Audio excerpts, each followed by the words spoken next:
The kid who looks like me on Saturday Night Live is on a fucking Pizza Hut commercial. And, you know, I mean, Jesus Christ. You know, he's a good kid. What's his name? Bobby Moynihan. Yeah, Bobby Moynihan. I've actually hung out with him a few times. He's a great guy. And every time I see him, he always goes, people say, oh, hey, Artie. They think he's me. And I go, that never happens to me. So clearly, more people know who I am. I mean, it might be for bad shit, you know.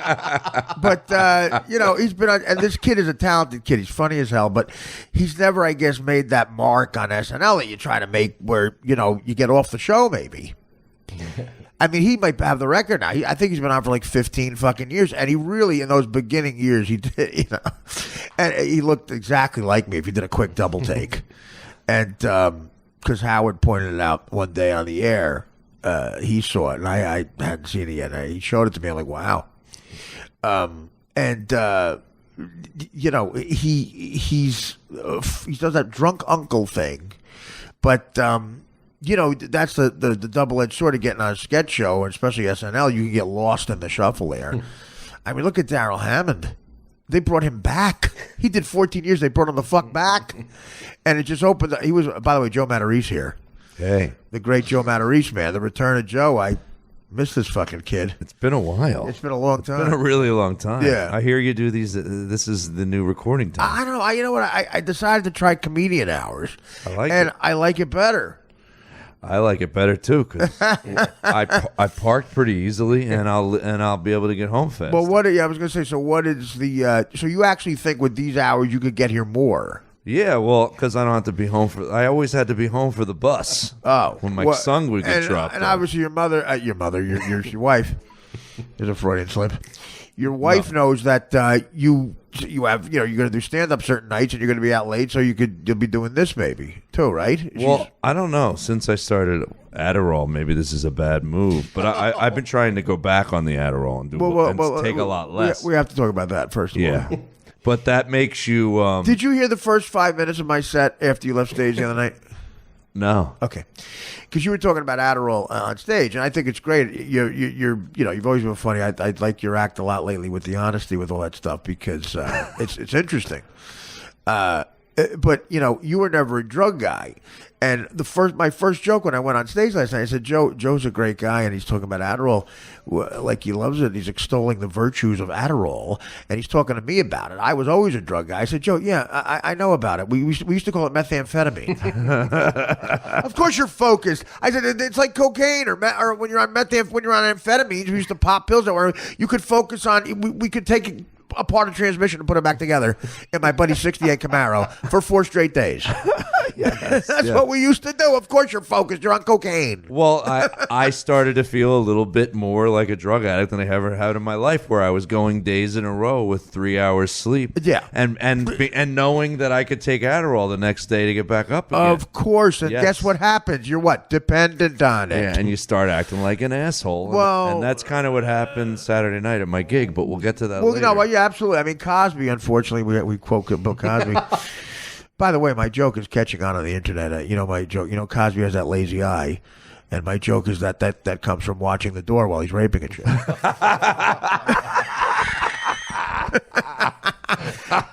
If you watch a door while if you're raping a girl, and you know someone might come in your dressing room at your usually popular TV show.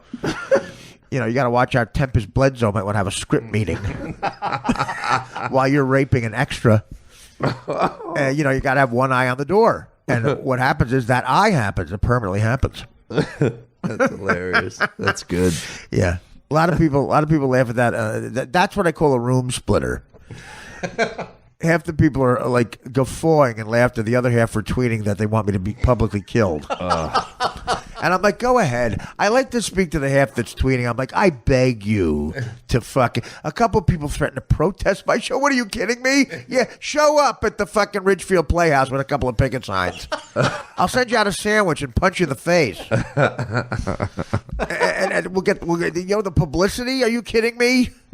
Do me a fucking favor. Ass wipes. Anyway, but I'm trying to think. What did he say at the beginning, Dan? I said me being I said that you're discovering. I discovered methamphetamine because that's what Adderall is a euphemism that drug companies have invented, a new cute name for fucking crystal meth. And it's all right to take it because a doctor is your dealer. You got a prescription, and it's got a cute name, and it looks like a cute little pill. It doesn't come in a bag that looks like it's been in a druggie's fucking blender for 4 days, and he's been sitting on it in class along with his peanut butter and jelly sandwich. Until he gives it to you. It looks like it comes in a prescription bottle. It's got your name on it. It's got your address where you live with your wife and kids, and you think it's fine.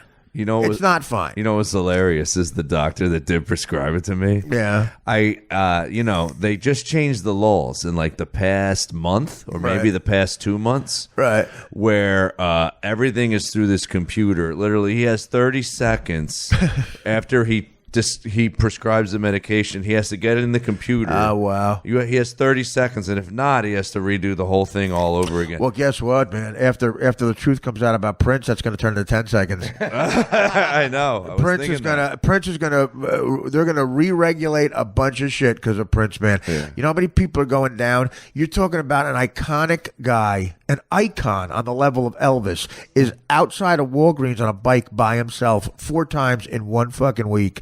Why? Because I lived a much lower level version of celebrity, addicted to pills. I lived the exact hell he was in. I was in. I guarantee he got a pharmacist who's enamored with him, who he can bully because he's a celebrity. I had the exact same thing. And they go, can I send somebody? They're like, no, it's got to be you, Art. But if you come, I'll take the money from you, and I'm a fan, and I'll sign. Can you take a picture? Can you sign something? Blah, blah, blah. Yeah, just give me my fucking fix, and you can have whatever you want. And I guarantee this guy said if Prince comes...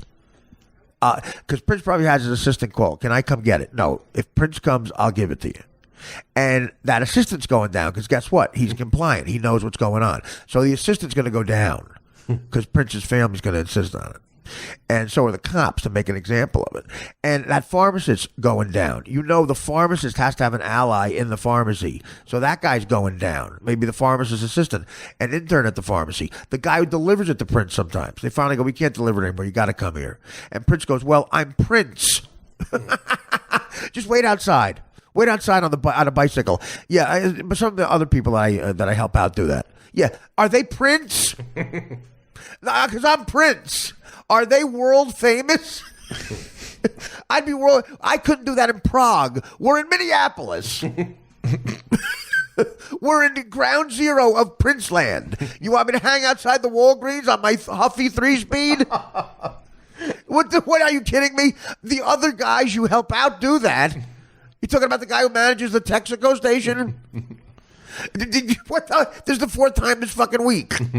Well, that's what all my friends that are drug addicts or ex-drug addicts say. It's just very easy for a drug addict to manipulate the system. Well, especially when, this guy, even, you see, the problem is crooked guys can be manipulated. But when you have a certain celebrity, I felt bad for these. Thank God they didn't go down.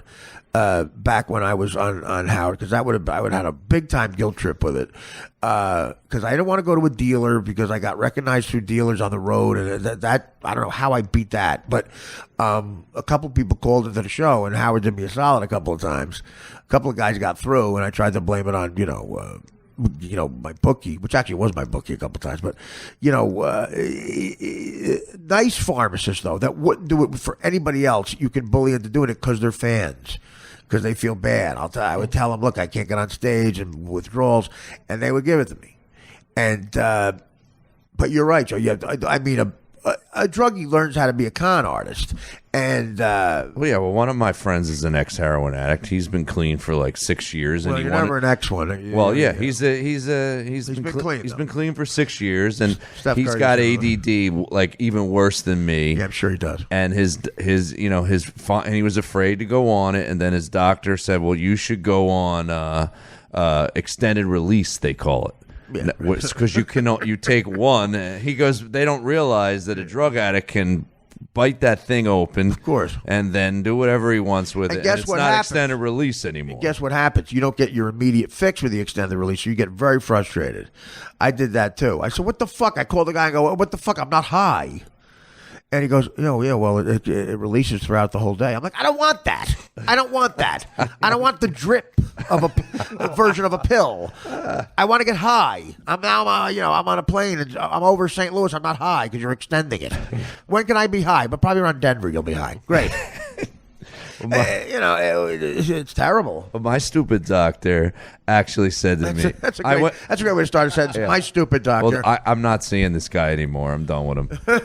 You'll see him at the arraignment. The doctor actually, I went in there and I said, I don't know if I want to do this Adderall thing anymore. I said, because I can't shut the fuck up when I'm on it. I'm like a talking machine and I'm annoying people. He goes, well, we should up the milligrams. That's what he actually said. He went from 10s to 20s. Well, that's a good thing if you're on the radio and you're talking, but in real life, you ever the worst thing. Yeah, I'm great on the radio. Yeah, in real life, I'm a tremendous, annoying asshole. The worst thing to be. The worst thing is, you ever at a party when a guy's on coke and you're not, and they're talking, especially in L.A. Oh my God, the scripts they're writing, the projects they're doing. They got a fucking meeting with Michael Crichton this Thursday. And, shut up! You want to throw him out the fucking window. But so now, of course, by the way, you got to come down from Adderall, right? So you have something for that, I'm sure. You take a Xanax, Klonopin? Me? Yeah. No, I have. Well, because I'm not on the higher versions of it. Do you take a Xanax or a Klonopin? No. You don't take any benzo? No. Okay.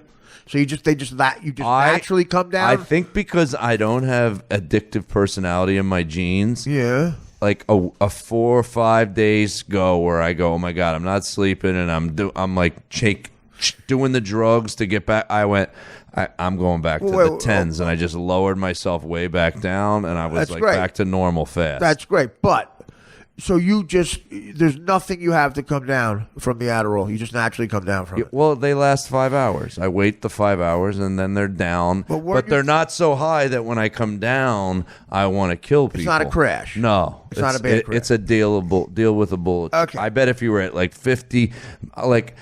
For instance, I'm not going to say the comedian's name, but I was talking Adderall with a different comedian recently. Yeah. This fucking guy had different versions of ADD medication in all of his pockets. He's like, I got this, I got a Focalin, I got an Adderall. I was like, dude, they don't think they're high. Shit. They don't think they're addicts. Yeah, because it's justified. I felt bad for him. He's like, yeah, I've gone 36 hours without sleeping.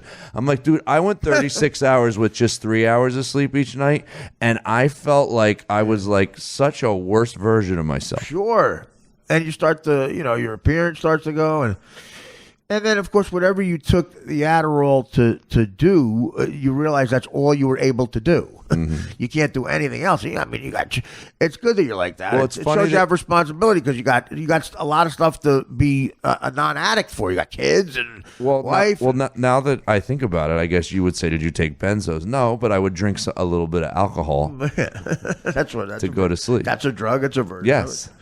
That's so that you use that to come down. It would be like, I'd have a couple beers and then go to sleep. Yeah, that's not a good. I know. You were very good to get a lot of people can't. You should be proud of yourself. A lot of people just go the other way because it is an escape. It is an escape. Adderall on top of your focus, you get high. There's a euphoric feeling to it. There are ADD medications that are non-amphetamine. Right. And they don't work. They don't work. They don't. Of course they don't. They barely do anything. Yeah. It's like a sugar-free fucking soda. So I don't know what to do because I have been taking Adderall for like 3 or 4 months. Well, here's what you do. And I notice I'm better at radio interviews and stuff like that. With Adderall? Yes. Okay, here's what you do, Joe. Well, I got to tell you, John Belushi noticed he was better at sketch comedy. Richard Pryor thought he was better at stand-up. George Carlin thought he was too. Writing as well. And you know what? Maybe they were. It makes you want to work. Well, yeah, it makes you want to get into life, sure. You're like, let's get some work done. Yeah, or do something fun while we're not working. Get into life. Well, here's what I think you should do. You should really sit down and evaluate yourself. Do you really think you have a problem with not being able to focus in life. Like, that's a real thing. Yeah, yeah. It is. Definitely. To where it affects your life in a bad way. I'm not a good organizer. I'm always late for things and then I throw extra things in my day, and then I'm late, and my wife gets so fucking annoyed. So you were noticing you were late. Okay. Were you late for personal stuff or work stuff? You were, in other words, before you took the Adderall, you were noticing.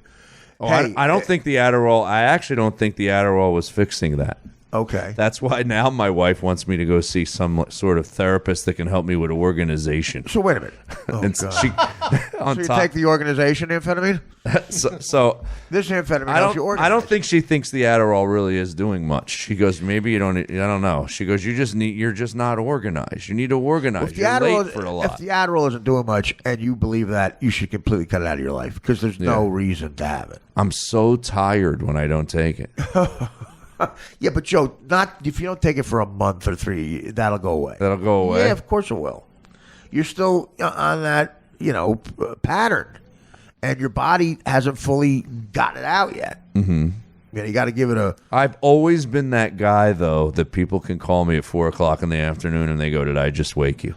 I'm that guy. Well, you're a comedian, You mean the way you sound? Yeah, you sound tired. Me too. You all right?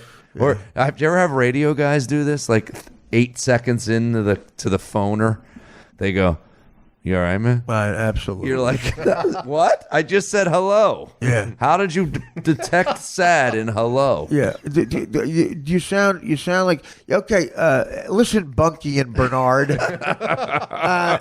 got any theories about why I might sound not as perky as you?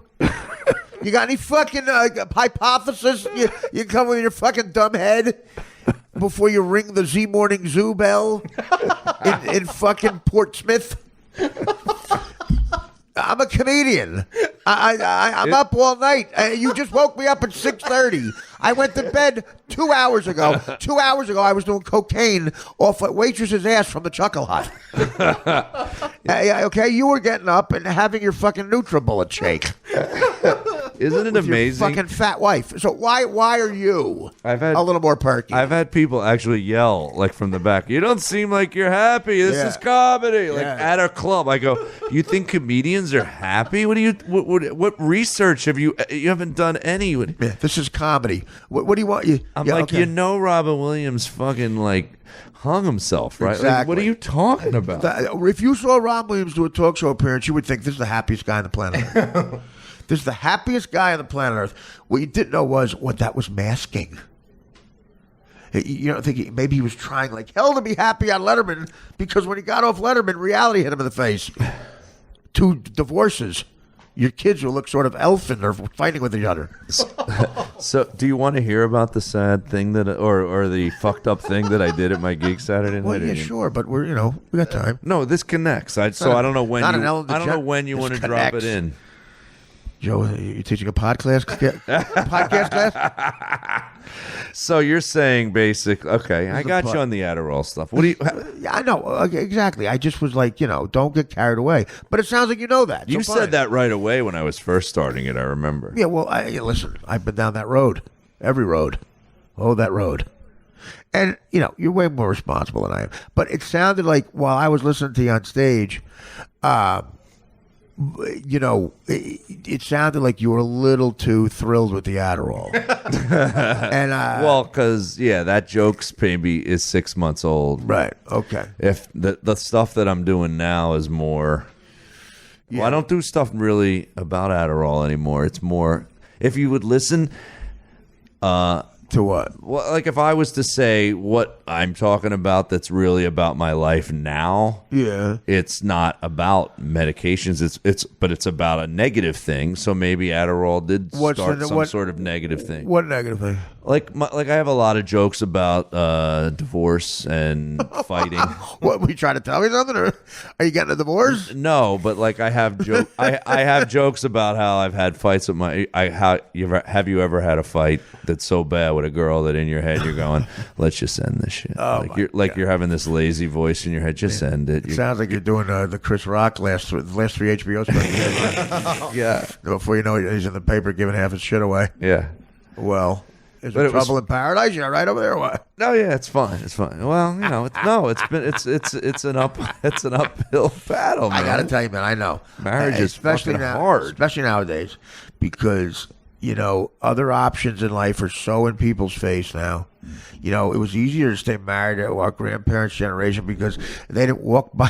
The wife didn't walk by a fucking newsstand every 5 feet and see the great life of the cast of The Big Bang Theory. That's dangled, and never before has the cool life of celebrities been dangled in the face of regular people than this generation. Everywhere you look, it's someone having a better life than you. And it's not just the A-listers. It's everybody. It's the third lead of the fucking Two Broke Girls. And they're like, hey, on a private jet with Mary McFuckstein. Look who went to Hawaii with her new boyfriend. And they start to go, fuck. It's hard now. And then the guy has his versions of that, Well, that's why famous people get divorced really fast, because they're like, they don't have to put up with it. They just move on. Norm Macdonald as soon as it gets a little hard, they move on. Norm Macdonald claimed that if you were a famous man and you didn't cheat on your wife, you were homosexual. That's so fucking funny. That's what not even joking. That's actually my biggest fear. If I ever got famous, I don't know how I could not. Right, be a fucking asshole. Well, I think we were watching an interview with Hugh Jackman or something, and Hugh Jackman's biography is called Red Flags.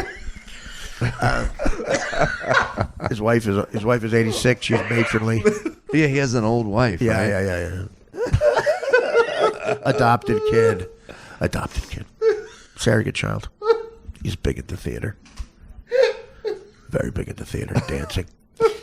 And his wife has matronly arms. Yeah, that's Hugh Jackman. And he claims I never cheat on my wife. Never cheat on my wife. I couldn't imagine cheating on the love of my life. And Norm was like, oh, God, he must be a fag. Did Norm say that on stage? No, actually, so Norm never said that. I'm going to cost him work here. No, I said it. That's so funny. I said it. Yeah, because you're not allowed to be funny anymore. You might lose a fucking TV commercial. That was my point about what's his face, Bobby Moynihan. God bless him. He's a really good kid, and he's been on SNL now for 15 years, and he still doesn't have enough to buy a house. He was telling me last time I saw him. Really? Yeah, I mean, and he's great on the fucking show. He's always funny, but SNL don't pay. They paid less than Mad TV an episode because he gives you exposure. Yeah, we get exposure here. What do you think they get a season over there? Well, I remember because when I got on Mad TV, my salary was $8,000 an episode, as opposed to $30,000 back then an episode for a primetime show, a sketch show. It was late night, wasn't. And a couple years later, I met with Lorne Michaels, and William Morris went into the research and said $5,000 an episode they were getting. That's not much after taxes. Wow, living in New York City. Right. Yeah, it's almost like what you turn it into. If you don't turn it into some movie career, then you didn't make a lot of money. And if you think about it, there's a small percentage of guys who become Adam Sandler. Norm was the highest paid guy on the show when I met him, and he was making $12,000 an episode. And just to give you an example, the Norm show that I was a regular on for 2 years was always funny, I thought, because of Norm, but ratings, it wasn't through the roof. It was lower in the rating scale, and the first year I made $30,000 that episode. The second year I made $35,000. I got a natural raise because that's 22 episodes a year. Do the fucking math. That's a low rated primetime show. Primetime network was unbelievable, but Lorne Michaels is like, you want to be on Saturday Night Live or not? And I'm happy for Bobby Moynihan, but where's my Pizza Hut commercial? Does it look like I like mozzarella? But no, not me. I'm not allowed to, because I point out the differences between blacks and whites. Not to be negative, but I think he's about 15 years younger than you. Yeah, well, that's actually being positive, I think it's 20. How old is he? I don't know. He's probably 38, if I had to guess. Yeah, I think not married. But Hugh Jackman, matronly arms on his wife. So, all right, well, let's get into this. So you called me up today and you wanted me to leave a voicemail And do you do that often? That's a good idea, where your friends leave voicemails about a theme or something that you want to talk about on the show. Every week. Yeah, okay. Well, it's not just... Today was the first time I did it with comedians. I usually just do it to people that listen. Right. On subject, or I ask them to just ask a question and I'll answer it. So this was like, did you ever do something sort of rock and roll at work, like walk in and just quit immediately, say I'm not doing this? That happened. And again, like your Adderall thing, I noticed the difference between me and you. You were acting like that was a unique situation. No. I have like 15 stories. I figured you did. That's why I contacted you. Well, because I have one from a few different... I used to quit jobs all the time very quickly when I was young, but this was the first time I ever did it as a stand-up comedian. What did you do? Well... There's kind of a backstory. Because I am knowing you, I am curious to hear that. Well, there's a backstory with the booker. So, but that makes you go, oh, that it's not like I just showed up and did it for some. Where'd you play? See, I did my podcast today earlier, and I left out the name of the place. But basically, Nobody knows where you were. You know, it's easy to figure out. Yeah, that's true. Well, it was this. I was under the pretense. Is that the right word, Dan? That or Artie? Under the sure. The pretense that I was doing some restaurant gig where they were going to do comedy there. That's what I was thinking. So it wasn't a club. It was one of those places that had a comedy night. It was in an OTB. That's fucking great. On top of it being in an OTB, the OTB was in the Hartford airport. Like I was I wasn't inside the airport, but I was in the complex that the airport was in. If you walk into an OTB inside an airport and you throw a rock, you're going to hit somebody who is not a winner. Exactly. Wow. So a lot of them closed. I used to go to the one on 7th Avenue. There was one on 7th Avenue on 35th Street, right down from the Port Authority. I used to go all the time, and that closed. I didn't know a lot of them were still open. Well, this had Hartford, Connecticut. This had a $3 million sports bar connected to it, and that's what the comedy club was in. Well, that's nice. So, but when I hit the stage, I look up to start my act, and there's like 12. Have you ever been to these super sports bars now where the TV screens are like fucking like they look like IMAX theaters? You know what I mean? You know what? My sports bar days are well behind me, but I've seen them. Yeah, I walk by them actually in airports. Yeah. Like, have you ever been to like a Chicky and Pete's in Philly? Like those things. They're these like a Dave and Buster's. Dave and Buster's. Yeah, these huge screens. I look up to start my act, and I have attention problems. The Adderall has worn off, and I was completely burnt from 3 days of sleeping 3 hours, and I had gigs all over the place, and I had a lot of a stressful thing with a contract going on in my head. Well, here's what you do the next. Why not snort the Adderall? You get a better high. Dude, I drank 3 cups of coffee driving, and I was still nodding off. Well, why are you being a pussy? Snort the Adderall. Does that make it work better? It works better. It goes. Really? It gets into your system quicker, and guess what? Better for your liver. It doesn't go through your liver. Oh. You want to be a drug addict? Yeah. Well, let's fucking go. My liver is going to be fucked. I have a feeling. I've been thinking about that lately. Dude, yeah. If I'm still fucking walking with my liver, you're fine. I would say to what the doctor would say to me, he would give me like 10 Vicodin or something. And go, listen, don't even have a couple of beers when you take the Vicodin. It's really bad for your liver. I go, really? He goes, yeah, it'll get bad quickly. And I go, well, that's odd because, can I be honest with you?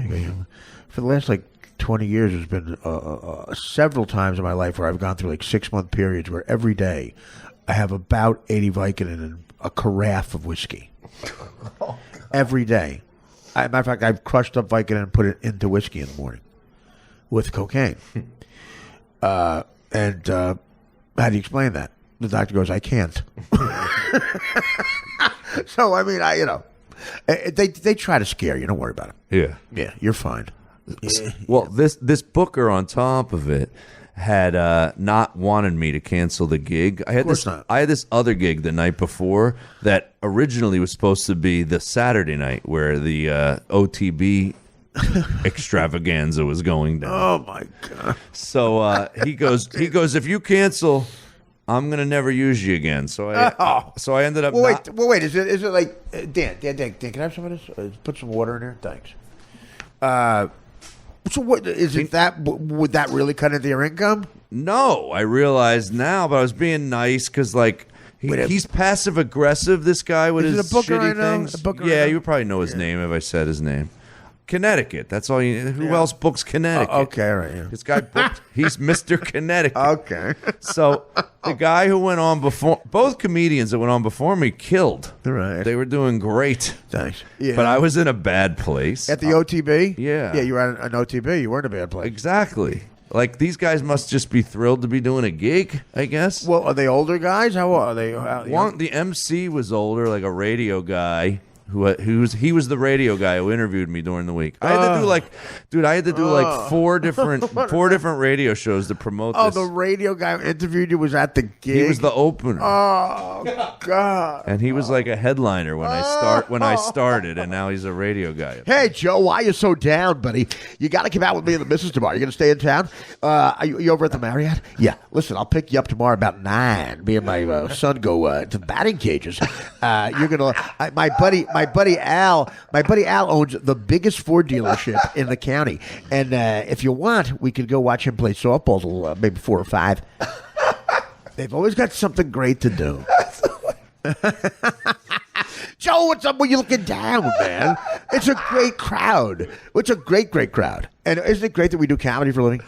Isn't it great? So you were super on the show, by the way. I got to tell you about the emails. But the funny thing was, I had told this radio guy on his show, and it was the only other time I've done something like this, and it must have planted a seed. Yeah. I always say, if you want a comedian, I feel bad for you. You know when you go up to a comedian and you go, "Hey, you need to really kill tonight." You know what happens? We don't kill. Of course.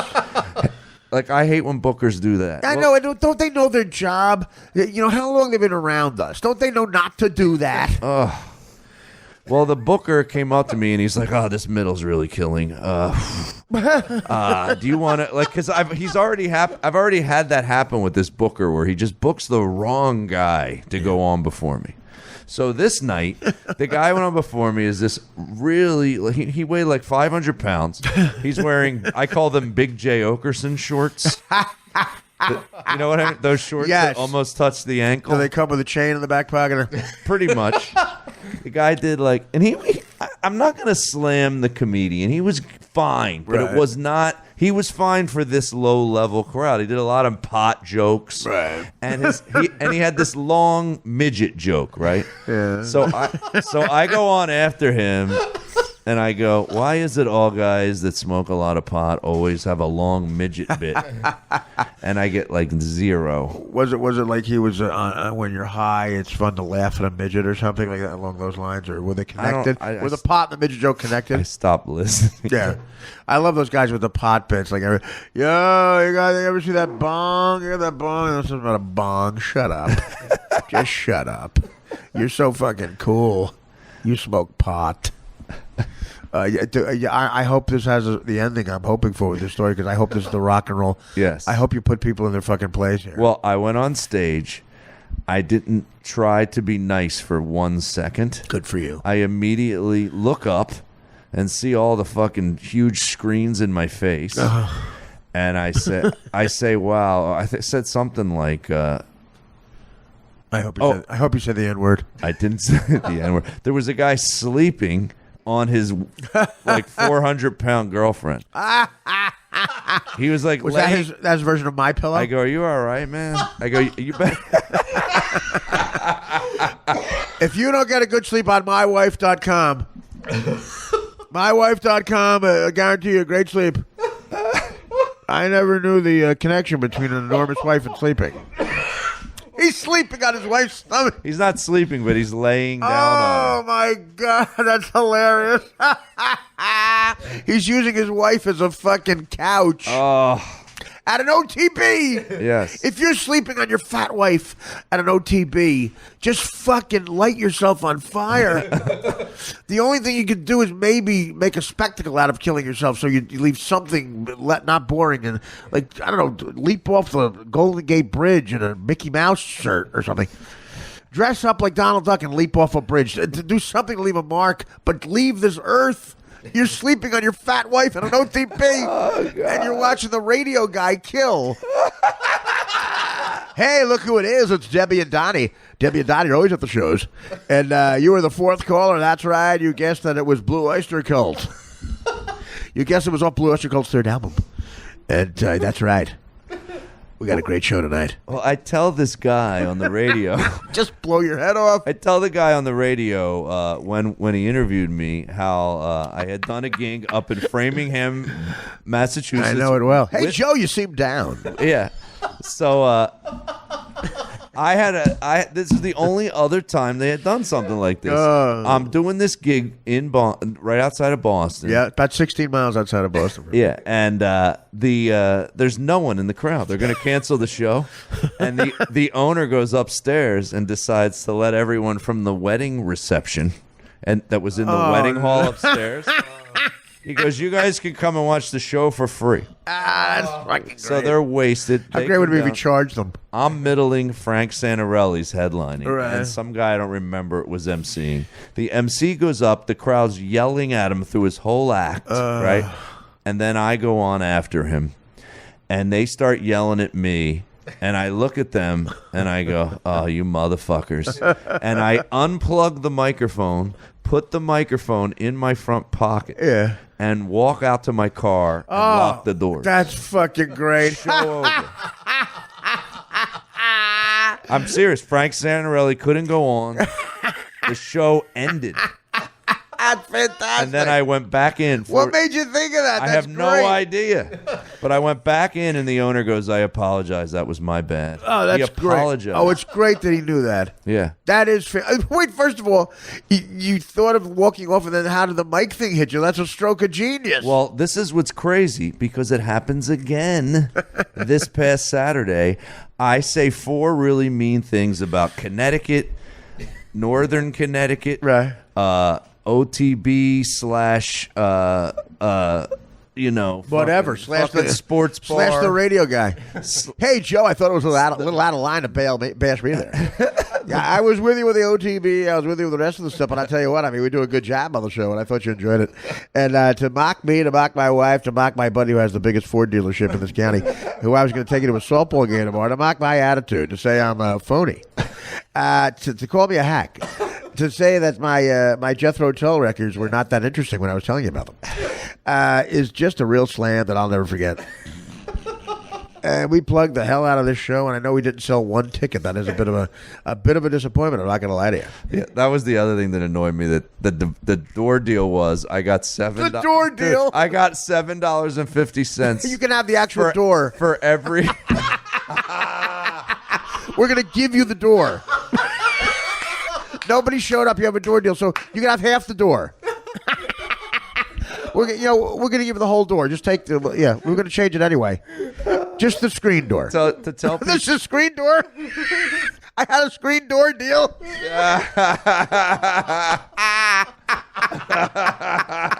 can have the full screen door, and we'll keep the booze. That's a Bob Levy. Listen, the guy's being a dick. Supposedly, I must have been in a blackout when I made the deal. Supposedly, he meant the actual door. This happened to me one other time in Cheyenne, Wyoming. I was doing it again. It's a long story, but yeah. So so he's going to give us the actual door. Do you want any of it? I mean, I don't know. You can sell it for something. You keep it, Bob. All right, I'll keep my bad on this one. That's genius, Joe. Putting the microphone in your... You know what it's like? It's like that fucking... I might have told you that story where Norm got asked to host Saturday Night Live after they said he got fired because he wasn't funny. The greatest monologue ever. On live television, he goes, listen, a lot of you are saying, why are you back hosting? You were fired because you weren't funny. Here's the deal. After rehearsing all week, I'm still not funny. The show has gotten terrible. The show is awful. I still suck, but the show is really bad. You'll see. So Norm does that monologue, but here's what he wanted to do. And this reminds me of that. Norm wanted to do that monologue, Joe, and he pitched it to me and Sam Simon the night before. We talked him out of it. And then he was in every sketch. He wanted to go towards his dressing room, and then at the last second, I was supposed to be waiting with the elevator open. He was going to bolt to the elevator, get in the cab, and not do the show. Live television.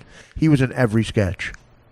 See, I'm glad that you tell me this, because that's why I contacted you to ask. Right. Because I wanted to know, because someone told me imagine? Prince used to do weird shit where Well, he would like, fucking like shut the lights off, so he would just do weird shit. Nothing weirder than waiting outside of Walgreens. But no, you're right. Yeah. So I mean, well, I said to him, "You'll like this." I said, "He goes, what do you?" I go, Norm, comedians will build a statue of you outside every comedy club, but you'll never work in show business again. Right. And he didn't do it, obviously, but that is at a lower level, but that's cool as hell. But that's what we think. Well, it is. We become comedians because we have that brain that can go there. Yeah. Well, the fact that you thought, here's why I think you're still sharp. And don't think you're losing it at all, because you thought of the microphone part of that. The part where you go to the, if you had told me. Well, that is. Matter of fact, in my head, I'm going, I hope it's not just that he walked out. No. But the guy after you couldn't do the show. Well, no. That isn't I'm going to slam myself. What you are thinking, what you hoping you weren't thinking, was what I did years ago. No, I know. I'm saying that. I'm talking about this particular story. Oh, in that story, yes, but you punched it up. But Saturday night, it's great. Saturday night, you took the mic. I said a line because after the 4 jokes, fucking hilarious. The 4 negative jokes about the place and Connecticut, some lady just starts going, "Fuck you." You're a fucking asshole. Oh, God. You're a fucking asshole. Yeah. And I just looked and I go, who's saying that? And I didn't snap. I go, who's saying that? I get off the stage and I have it's a really high end wireless. Right. And I start walking, and as I'm walking, a voice in my head went, "This feels kind of good. You're closer to your car right now." Of course it's. I swear to God. And I go, I would make more money tonight by leaving with this microphone right now than I'm getting paid. Yeah, and sell the mic. Yeah. And I go, and then all of a sudden I realized you can leave. And I just took my bag. It was sitting on the table right next to me. Took my bag, put it on my shoulder. Right. And didn't say goodnight, just sat the mic down. Yeah. The booker came over, the guy who I don't like him. Yeah. And he was like, and I didn't even say, hey, I just I walked right around him. Good for you. And just got my car. Oh, so he tried to stop you. He was like, what are you doing? What are you doing? What are you doing? I was like, good night. See and you should have went, shh, you're going to wake the fat broad up who's sleeping. You're going to wake up that guy's pillow. Then someone who was actually there, I guess, said he was a fan of mine, and he went to see me, and he was like mad at me in an email, and then he posted it on my Facebook. That's why he's an asshole. That's why he's an asshole. I was like, why would you, if you're my fan, why would you post that on fucking the internet? He should have loved it. He would have said, look, I'm a fan of yours. Good for you. Because he saw something different. Yeah. You can be arrogant and say, look, I'm a professional comic. I get laughs almost every night. That's kind of boring when I kill. You saw something. You saw an event. You did, exactly. You saw something happen. You saw something I'm going to remember. And this guy's name was Rocco. What are the odds that he's brilliant? Well, how many brilliant Roccos? I'm probably going to get whacked. Rocco DeSpirito. You think it's easy to come up with that shit food? You think it's easy to make food that's good for you taste like shit? I'm kidding.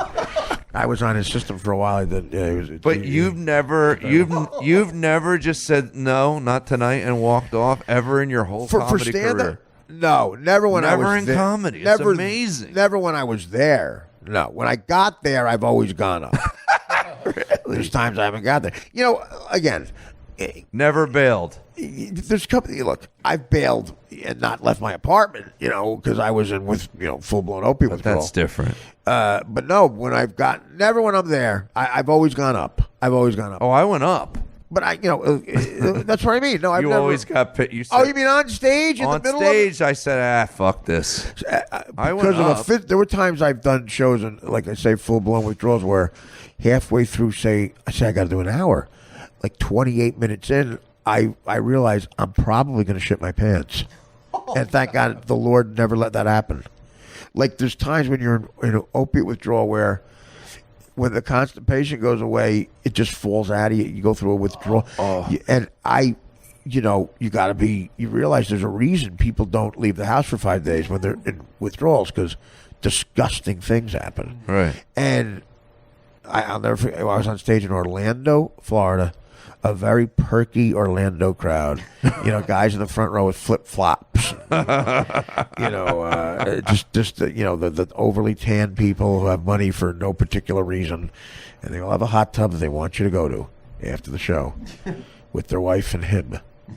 Like drop you out of the equation, we'll talk. But, I'll never forget, it was about 5 or 6 years ago, and I said, I'm going to shit my pants. I'm going to shit my pants. And I said, if there's a God, he'll let me hold it till I get in that guy's hot tub. And then I like to shit my pants. Let me shit in the guy's tub if I can hold it. But I've never bailed, like in the middle of, not like that, no. I've not left. There's a hashtag. I've done what? How many shows have we done, you think? How many sets of stand-up do you think you've done, Joe? Oh, boy. I mean, you think you can figure it out? Well, I tried do the math. I mean, I've been doing comedy since 1989. My first time I ever got on stage was 87, but I only did it twice in 87. I didn't do it again for 3 years, so I waited till 90 when I did it on a regular basis. But in 89, how often were you doing it? Like open mics? Yeah, it was like 2 open mics a week. I started there were 2 on the same night, and that's what I used to do. For 2.5 years, I just did 2 sets a week. Right, okay. And then you moved to New York and you become a regular. I didn't move to New York till I was about 4.5, 5 years in. Right. Okay. So how often were you doing it then? The 4.5, 5 years before New York, how often were you doing stand-up? Somewhere between 2 and 4 times a week, maybe. Right. So you probably got more than me because you were doing you were solid regular clubs when I moved to LA and I was doing sketch comedy and I started getting a little lazy with it, and I started doing it once a week. But when I came back, I realized I have a chance now to make money on the road because I'm on a TV show. So I had a half hour that I loved. I said I got to get an hour to cash in. I went through a 2-year period where I probably did stand-up every night, I think. Like, almost every night. Did you ever do those weekends where you're doing 6 to 8 shows on just a Friday? Absolutely. And what's the most set you ever did in New York in one night? At least 6. I did 6. Probably 7 or 8. I've never done 7. I know that for a fact. Back in the day, I used to do prom shows after all the regular shows. I can remember getting... That's how I did 6. Did you ever do those boats that would go out with the prom kids on them? Yeah, did that a couple times. God, those suck. Dangerfield's booked them. Yeah. And I'd stand up New York, Tim Davis, a couple of Valentine's and prom shows. But but I know for a fact I never did 7 sets in one night. I did 6 a couple of times. But so I don't know. There's a hashtag because I missed a couple of shows in the last few years. I couldn't make it to a couple of gigs. I feel terrible about it. And the guy goes, "No show lying." I said, I probably did 2,500 sets of stand-up. I've missed 8. Not even, maybe 6 or 7. I go, "No show lying. Fuck you." Fuck you. Well, it's not a good sign that one of the other comedians that I can think of is a guy who walked off. The only guy I can think of is Otto and George. And does he let the dummy go on? I really that guy's great. I think because of the sleep deprivation, it was not really a version of me that is the normal version. Of me. It's not. Because usually I'll just yell at an asshole for 4 fucking hours. Dude, I'll just yell at them. It's not a version of you. That's a good point. When I'm in rehab, whenever I go to rehab, and I see a crystal meth guys who've been up for 18 straight years. 18 years. You realize this guy's been up to, like they tell you a little bit about the person when they get to the group. Yeah. So the real soft-speaking, nice counselor like Dottie will go, "Guys, this is Evan. Evan is from Illinois, and he's been up since 1978. He's got Samsonite bags under his eyes.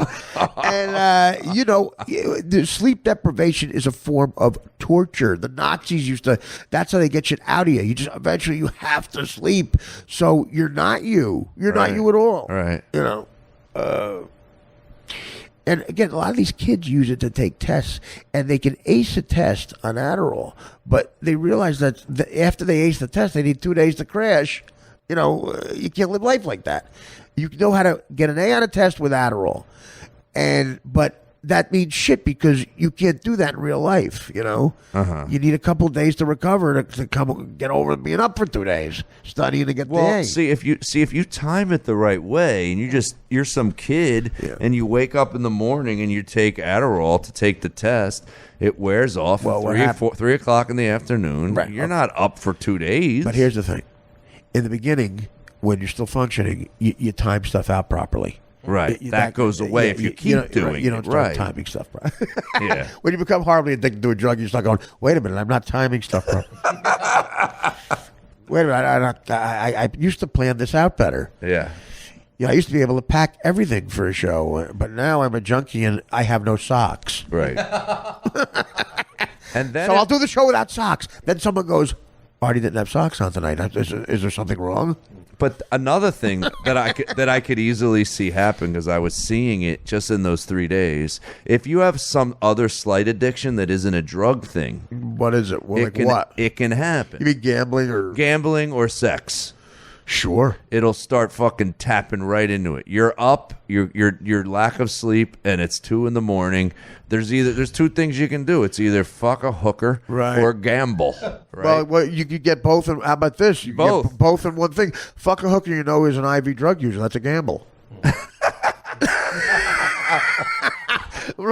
Get both out. Fuck a hooker, has a gay boyfriend and is an IV drug user, and you get sex and gambling. Yeah. In the same in the same time. What is it about? Which, by the way, I'm sure I've done. That's happening now. With you? That's a story I put right in front of you. How about Live with Dan? Who? What are you talking about? The story right in front of me. Dan puts 42 stories. I mean, David Geffen you're talking about? No. I'll show you. Again, this is going to be... Is this meaningless, this tangent? Shia LaBeouf? Someone famous? Is doing what? What are you talking about? By the way, this Dan bringing the show to a screeching halt moment, brought to you by Budweiser. Sex roulette parties, where one person is secretly HIV. Oh yeah, it's like I've heard of this. Yeah, what? It's like Russian roulette. Yeah, that's real. Yeah. Wow. Yeah. Nobody's allowed to use condoms or on the rise. Can you imagine how fun that must be if you're the person with HIV? That's a gambling problem. We've done it where imagine we were so blind drunk where one of the people's black and you don't know. It sounds like a bad Alan Funt. Parties. There's a guy. Guess one what? Of them has HIV. This guy's full blown AIDS. Nobody knows in the room. It took us 2 days to cover the sores. Oh God. Oh jeez. Cut to the guy getting the makeup early. We're covering his sores up. We told them that this guy has plaque psoriasis. But here's the gag, guys. You want to laugh? Those sores aren't from plaque psoriasis. He's got full-blown AIDS. And, yeah. Apparently he got it from a blood transfusion. Whatever, Al. Whatever, Hugh Jackman. Who, first of all, come on. The parties are usually attended by gay men. No shit. Jesus. Who are entertained by the thrill of not knowing whether they will be infected or not. Are you kidding me? Who just performed at an OTB. They have nothing to lose. You just slept on your wife, who's enormous, in the front row of a Frank D. Benedetto concert. I'm curious. Who never got on stage because the guy before him took the mic. That's great. I am curious why a person's brain does go to instantly to another addiction when it's in that state. Because we need something to look forward to. That's my problem. What addiction is, what drugs are to me, what sex could be, you need something to, in my opinion, you need something to look forward to in life. Mm-hmm. And that's what they try to tell you in AA. And, people wiser than me, my good friend Colin Quinn, he tells me this all the time. He goes, Colin always says, don't think that drugs are going to save you from the banality of life. You're not going to cure boredom because of dope. It might do it for a little bit. But it's going to come back. Like, so it's stupid to keep trying it because it's ruining your life, and you know it's not going to last that long. And after a while, it doesn't last at all sometimes. And it feels worse right afterwards than it did before it. Absolutely. Because like with Adderall, like you're talking about, you're up for 3 straight days, the Adderall doesn't work anymore. Because you do eventually have to stop the Adderall because you'll stop getting high from it, and you'll keep popping it. And you go, I can't get high anymore, and because it catches up, and you got to stop for a couple of days. Gets out of your system, now you can get high again. But when you're trying to get high with it, that's when you OD. Right. Well, I know because it just reminds me of I used to cheat on all my girlfriends before I was married, and it was like that state, and then you go cheat, and it feels fucking incredible. Do you feel you were addicted to sex? Is that what you're trying to say? Yeah, probably. Yeah. And then afterwards, what does that mean? Fucking low. Well, why aren't? Well, I like sex. Why wasn't I addicted to sex? Who said you weren't addicted to sex? Well, don't you think everybody is? Is my point. Oh. Do you think that's a real addiction? Like you're Rob Lowe, you know? I think it is a real addiction because I think it feels similar to what it feels like to need a drug. So you think there's guys? Okay, but so you think there's guys who want sex less than you? In other words? Yeah, I think so. Really? I know there's women that want sex less than me. Well, because I'm usually in relationships with them. No, I know. No, women do eventually. My wife actually said to me today, and it almost depressed me a little. Why not out it on your podcast? Go ahead. Like she's turned on, and only turned on when I'm only turned on. I think she's like because I don't know if this is all women or just my wife, right? But she doesn't have a standstill horniness. Right. Like she's never just like, I'm horny right now. I'd like to have sex. It's never that. Well, your wife is also an intellectual. Is that because whenever you're normal, I find that, is that why, or is it intellectual? I think that your wife is smart enough to think about other things. And she's not preoccupied with it. I think that's a sign of intelligence. I do. But they don't see something and go, and that stimulates horniness, or just feel horny for no reason.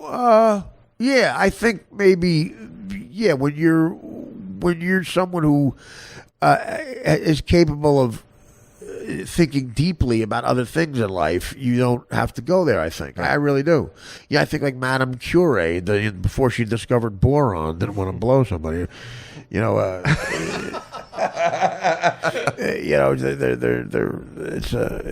different. Which my wife is turned on by me, but men are different. When I act like a good guy, right. When I'm a good dad, I do some nice things. So she's I'm listening to her. I'm never. That's what you're right. She never gets done on going, tell me more about the OTB. Let me ask you this about sense of humor with men and women. Does your wife think that story is funny, or does she think it's pathetic, the microphone story? Did you tell her it? I don't think I gave her no, I don't think I told her the whole story. I told her that some shit went down. But you look forward to telling me, obviously, because I'm a comic. I relate to it. I couldn't wait to call comedians on that drive home. Right. If I thought I could have got you on the phone, right. I would have called you instantly. Right. There were a couple people that like Justin McKinney, I knew would just fucking die. Like, I knew what he was going to laugh at. This is what he thought was the funniest part. I actually left this out of the story. When I walked off and I undid the microphone, or I put the microphone on the table and put my coat on, some guy from the crowd just goes, "That's the funniest shit you did." Leaving. And my friend Justin just thought that was the funniest fucking thing. First of all, that is the hackiest heckle. Everybody does. That was the funny. Fuck you. But again, sometimes these lame fucking retard hecklers, and especially now on Twitter, they say shit, and I think about it, and they do puncture through your pomposity, pretentious bullshit. Like, when I make the mistake of doing something sentimental on Twitter, I shoot myself in the face because I'm like, what is this kid in Iowa give a shit that I'm engaged? What I'm supposed to hey guys, great news, I want to share it with you. And of course she says, eat a dick, fatty. Of course. And that's hilarious. I said the other day, someone brought up my father, and I said, you know what, my father worked hard, man, so I could not have to follow in his footsteps and climb roofs. And some kid goes, you could never follow in his footsteps because you'd fall through the roof, you stupid fatso. Really? That's exactly what he said. Oh. But you'd fall through the roof, you stupid fatso. Jesus. I mean, I laughed for fucking 2 hours. What made him say that? Because he's just an angry fucking... First of all, I hire him as head writer. He's hilarious. You fall through the roof, you stupid fatso. During a stand-up set? No, I couldn't follow my father's footsteps because if I got on a roof like him, I'd fall through the roof. Oh, I get the joke. I'm saying, did he yell it out at you? No, this was on Twitter. Oh, on Twitter. Would have been I thought he yelled it at a show. I made the mistake of getting sentimental on Twitter. Oh, God. And when I announced when I got engaged to Adrian, of course, everyone predicted that on Twitter correctly, ending in a fiery wreck. Like, I hate the fact that I gave him satisfaction. I'm engaged, and like the first 4 guys, when you fucking blow this, tweet back. No, this is the real deal. Like 6 months later, yeah, you were right. You were right, Artie's bloated liver. Dickhead. I got a question for you. You're right, Artie's diabetic nerve pain. What do you think is worse for that booker that night? If I walk off after 5 minutes, or if I stay on stage and yell at people for 45 and do my time? What's worse for him? Worse is walking off. You think? Yeah, because he's immune. If you do your time, to him he's like, okay, it's another night. Dude, I've had those when I wasn't on Celexa, and I would have those nights where I'm yelling. Another one, Celexa. When I'm yelling at the whole audience. They wanted to. Not only did they not. What do you say about the booker? Not only did they not want to pay me, they would want to fight me after I walked off. Well, fight him. You should go. Look, how can that be better? I'm over this. Fight me. Oh, I would have. What do you say about the? Well, I guess I'm not counting it. What you say about the booker? What did I say about the booker? Or maybe the actual place you shit on. What are they mad about? You did your time. They're mad about what you say. Like, what do you say? Oh, they're mad that I'm yelling at the crowd and telling them to go fuck themselves. Yeah, well, what do you who want? booked this place? I've said that. Who the fuck books this fucking? Those are all. Who's policing this? Or you're not even doing jokes. You're just yelling. Those are all legitimate fucking statements. Yeah. And they're funny. It's look again. You should say, guys, I've been doing this a long time. I could do 45 minutes that will make you laugh. I guarantee I know how to do that. You should save this ticket stub. You're seeing an event. You're seeing me lose it. I got another question for you. Go right ahead. This might have to do with our manager, but well, it's a good. I know for a fact he's not listening. Go ahead. Well, he took it. I know. Because 2 of his clients are on. Yeah, right, exactly. I had to force him to fucking listen to the fucking podcast. Just the promo. Unbelievable. Yeah. So he took my special and cut together like a sizzle reel with some different of my web series moments. Right. To put a sizzle together to set up meetings in L.A., which he's telling me is having a lot of people are responding well. Right. So I had never seen the sizzle. It's already had been sent out. Never had seen it. I text the editor. I go, hey man, like, could I maybe see the sizzle? Oh no. So I see it, and it's good. Okay. But they're playing up without asking me, and I'm wondering what you would, dude, you would lose it at this. I know you. They're playing up the fact that I'm a little bit of a recluse, and that I have a psychologist wife. Wait a minute. So our manager Rick, thought up a theme for the sizzle reel without consulting you. Like he thought up a creative angle to it. Well, I know what my creative angle is, but he played it a little further. Like there's like a 5-second clip of me getting heckled on stage and getting mad. It's not allowed. You have to be consulting with. I mean, come on. Nope. Oh. You can't be again a manager when they think they can do. And I said to him, I said, I don't know if I'm being. I know you think I'm overprotective and I'm a worrier. Yeah. I said, but I've had people that are non-show business people. Like I just did a web series episode making me look like a struggling comedian. Right. I go, just one episode on it. Made me look struggly, and my mother-in-law goes, "Is that good to be out there?" And now I go, you sent something out to the entire industry where it looks like I'm a little bit of a snapper. You know, I know that, but that's him taking a. and he goes, "Dude, that's you. You got to be you." I And I'm know, like, but- I don't know if that's It's What's- like when they Nick do- DiPaolo knows that he gets mad sometimes, but doesn't want. He wouldn't want Well- fucking Lorne Michaels. Or to see you that. fucking, or at least let me have creative control Yeah. over that. Don't take your fucking angle and run with it. Yeah. I mean, I know exactly what you're talking about. And when they do shit like that, I've actually said this to another manager. They say stuff like, well, I liked it. I bet you if you show it to, he goes, have you showed it to people who aren't in show business and see what they like? I go, no, you're the only one. That's a great one. No, you're the only person not in show business who I've shown it. I told you I once had a manager that actually his phone was ringing. Is it the other same manager we've had? No, we we didn't. shared another one. No, not him. Okay. In between. Right. His phone rang with the area code 310. Yeah. Did I tell you this one? No. He goes, "Where the fuck is 310?" Oh, get out of And here. I swear to God, that's true. That's fucking hilarious. And Wait, I- you did tell me this. and I looked right at him. I go, I could fire you for what you just said out You loud. did tell me this. He goes, "Why?" I go, "Because you know that's Beverly Hills." Right? You did tell One, it's sad that I know and you don't because I'm not, known as a bright guy. me. Yeah, no, And I know and you don't. That's a sad move. you told me that. Absolutely. I remember you saying that. And I think I remember who the guy was, too. Yeah. You met him.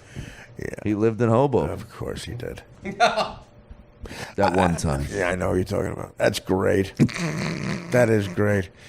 Norm Macdonald told me once he had a manager who Norm was on. It was his friend. There was a comedian, Stevie Ray Fromstein, who used to do Letterman a lot. Yeah, there Great was a lot man. of Stevie Ray Yeah, somethings in comedy. Anyway, this guy he actually got a lot of writing gigs because he had a lot of great jokes. Him, Drake Sather, and Norm hung together a lot. Drake Sather, of course, blew his head off. But unbelievably, You mean comedians aren't happy? unbeliably funny guy. A Oh, guy yeah, I love known Drake for Sather. having a funny stand-up note, a funny suicide note. I actually Really? told Norm, I said I almost stole from his suicide note. Hey man, Artie lifted this from saying Can that. you believe it? That'd be hilarious. He goofed on comedy in the note. What'd it say? Like it was, I never read the whole thing, but I had excerpts from it. Like Norm said, it was so fucking funny. Like only a few people saw it. It was like 8 pages long, and it was at the Century City Hotel there on the Avenue of the Stars. He was in a shower stall and wife and kids, but I don't know. It's whatever. He gave Spade his stand-up act. He didn't even sell it to Spade. Spade loved all his jokes. And like that, Spade's first HBO special is great. Like 80% of it is Sather. Is it really? And Sather didn't even charge. He goes, nah, because he got a job writing on a TV show that was, what was the show he was on? A news radio, and he knew it was going to be on for a while. He goes, I don't want to do stand-up anymore. Just take it. You can have the act. And, Spade has written a million great jokes, but, that added to it. And it was perfect because of that dry humor. But he had said stuff like, I'm blowing it, but it was this angle. It was an ironic thing of like going, I don't deserve to live in an industry where, like, the writers from Sex and the City and me are considered, they're so good, and I'm so not. Just saying they're good when he clearly doesn't think that, being ironic about it. And I forget the shows you mentioned, but it was really funny. And it's almost like he's killing himself because of the industry. Yes. Well, right, and because he'll never be that good. What's the line from Woody Allen where he talks about the trash on the streets?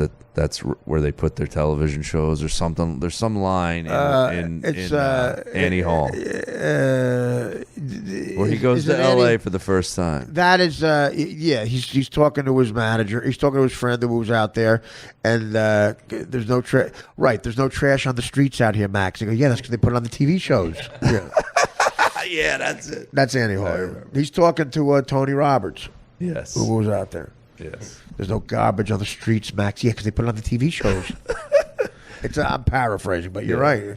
There's a million great lines. There's another line where they're adding there's the tons laugh of them. track into a show, and he has something He's like, shitting give on me a TV. big laugh here, down into a crescendo laugh. Does it bother you? Does it bother you? There's not even real laughs. I got a hit show, Max. There's going to be a big, hit show with. But my favorite is when Diane Keaton says, "We have to go. Alan is up for a Grammy Award." My God, all they do out here is give out awards. Best fascist dictator, Adolf Hitler. All they do is give out awards. That is true. It's a lot of it's very depressing. A lot of it's very depressing. It's like OTB. You're an OTB. Guy's asleep on his wife. And Aziz Ansari's playing the Wembley Arena. Every time I talk to my manager too about different about new comic, there's always now when I talk to somebody who's an agent or a manager, there's always a guy's name who I've never heard of, who is like the most successful guy on the planet. In that meeting the other day, they were talking about trying to pitch to me. You're familiar with Dan Fabrook? Who? Dan Fabrook, him. Got a beard, wears glasses, and has tight jeans with cuffs on the bottom and Middle Eastern black shoes. He's over at the Cook and Creek in Williamsburg a lot. No, he does tell stories. He's playing at Wembley Stadium. He's doing 5 shows at Wembley Stadium. Yeah. Right. He's where the St. Louis Cardinals play baseball? Yeah, he's got 5 shows at Busch. That's his hometown. Yeah, he's going to quick 5 shows at Busch.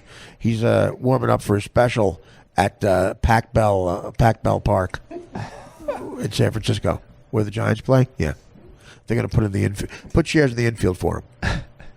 A comic that I've never heard of. There was a comedian on the Tonight Show about 2 or 3 weeks ago. Yeah. And I recorded it, and I kept it because I didn't think one joke was funny, and he was destroying, and I wanted to just show it to somebody else. What was it? What were the jokes about? I don't remember the jokes, but he was from England, right? And he was like kind of handsome, and he had like the suit on with the tight legs, like you just described, right? And I'm sitting there going, these jokes aren't good, and he's destroying. Is it because he's this handsome British guy? Well, that might have something to do with it. But does he make references that you weren't getting? Like, no, I wouldn't be like that. Right. Then I would be like, oh, he wasn't smart. It was like Dane Cook if he was from England. Really? It was like, do you know who this guy is? Did Artie like him? Are you talking about Jimmy Carr? No. This guy Jimmy Carr has punch. No, Jimmy Carr's funny. He's why he's funny. He was on. This guy's in his 20s. This guy's like a young, he was on a few weeks ago. You could probably Google that and find it out fast. And I showed my brother-in-law, and I go, I couldn't tell if I should give a disclaimer before we show it and tell him I thought he sucked, but he did well, or just show it to him and see if he laughed. Right. My brother-in-law. He's young? No. He's like 8 years younger than me. Why do you test him? Why use him? I just was because he happened to be in my house, and I just had it on tape. Okay. I'm like, I want someone else to see this. I want to know if I'm go back to the OTB and see if that guy's wife is awake, and show it to her.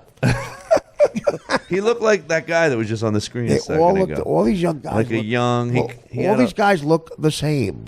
These young guys now, these young white guys, the Williamsburg crowd, whatever. Yeah, it was like he was. Come on, they laugh at that. They're all over it. That was it. You know who else is over it? Eddie Izzard. I mean, he put a dress on. It's the same. If he has the same jokes in a tuxedo, he's an open micer.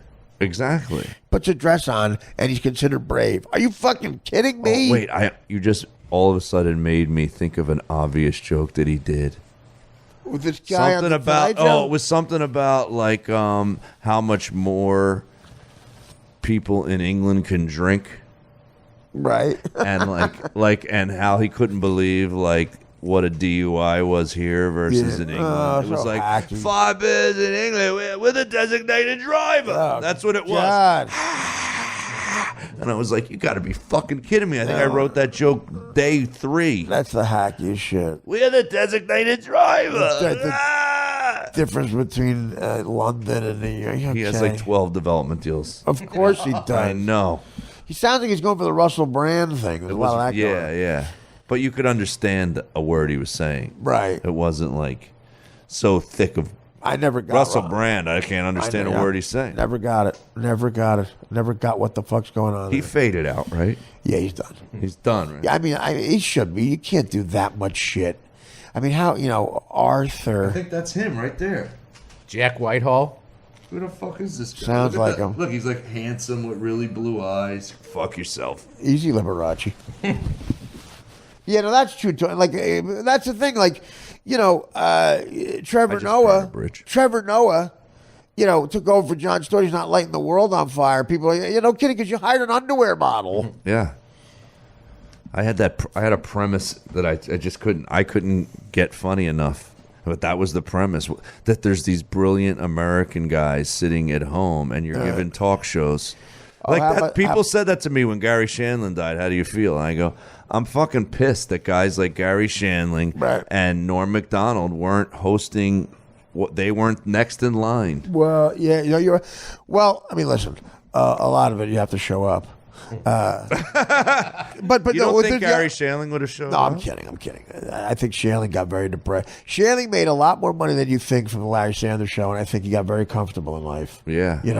And because I think he had the same deal that, with the Woody Allen, Louis C.K. thing, I think also that Dennis Miller had. I mean, Dennis Miller's enormously rich. You wouldn't realize it. I just opened for Dennis Miller, actually. That's great. For like a couple weeks ago. That's a great thing. That's why I love that. I thought he was really funny. I was surprised that it wasn't all political either. He's one of my favorite comics ever. Loved him. He's just Dude, great. he had a podium on stage and he was delivering jokes off of paper. Well, he did a stand-up special like that. But it's amazing that he can do them off of paper and nail them. I'm like, looks like he's doing all new bits. Well, killing them. The Weekend Update thing is, you'll be great at that.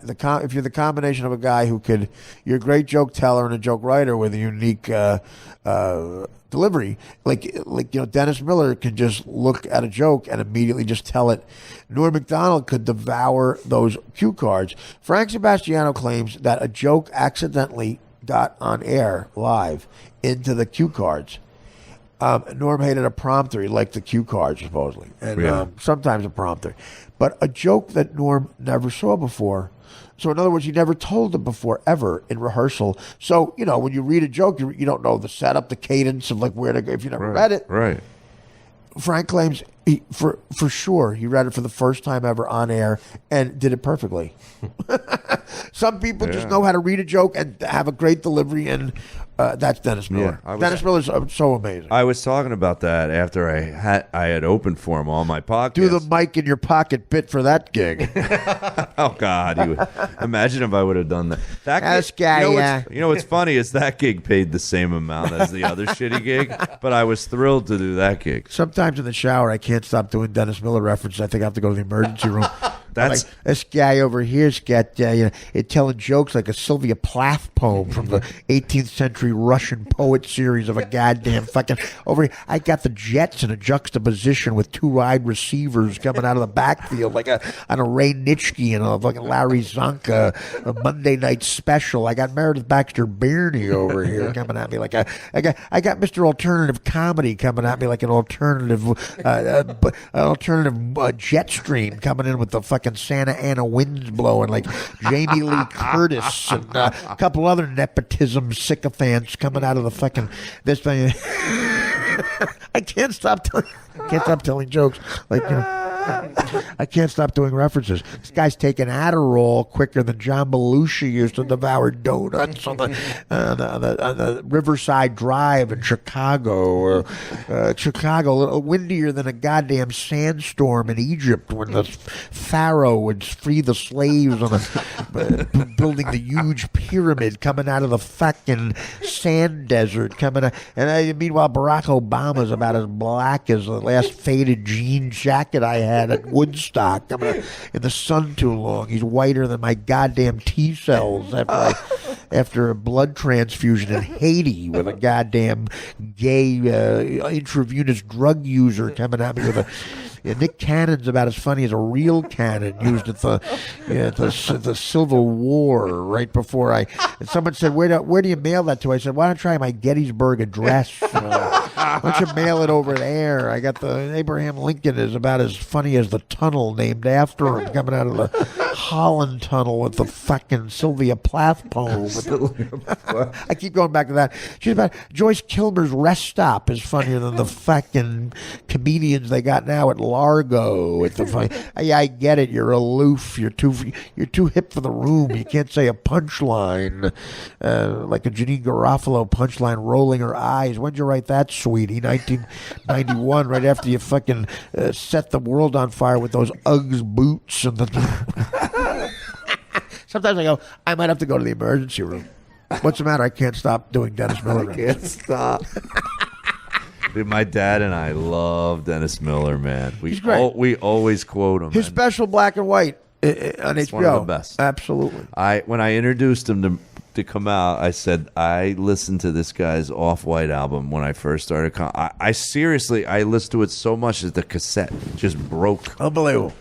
And just to hear him when he was walking up, because I didn't talk to him before the show. Yeah. I had so much respect for him that I saw his feet in the green room, and I went, I think he's laying down.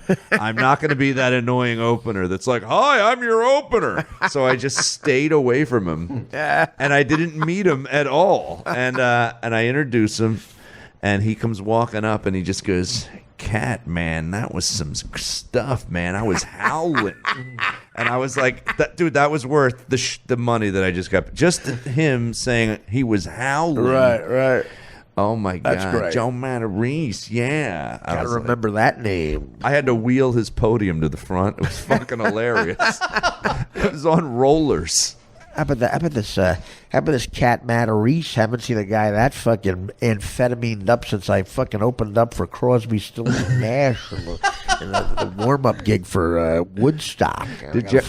You want to have fun? Go watch early Dennis Miller.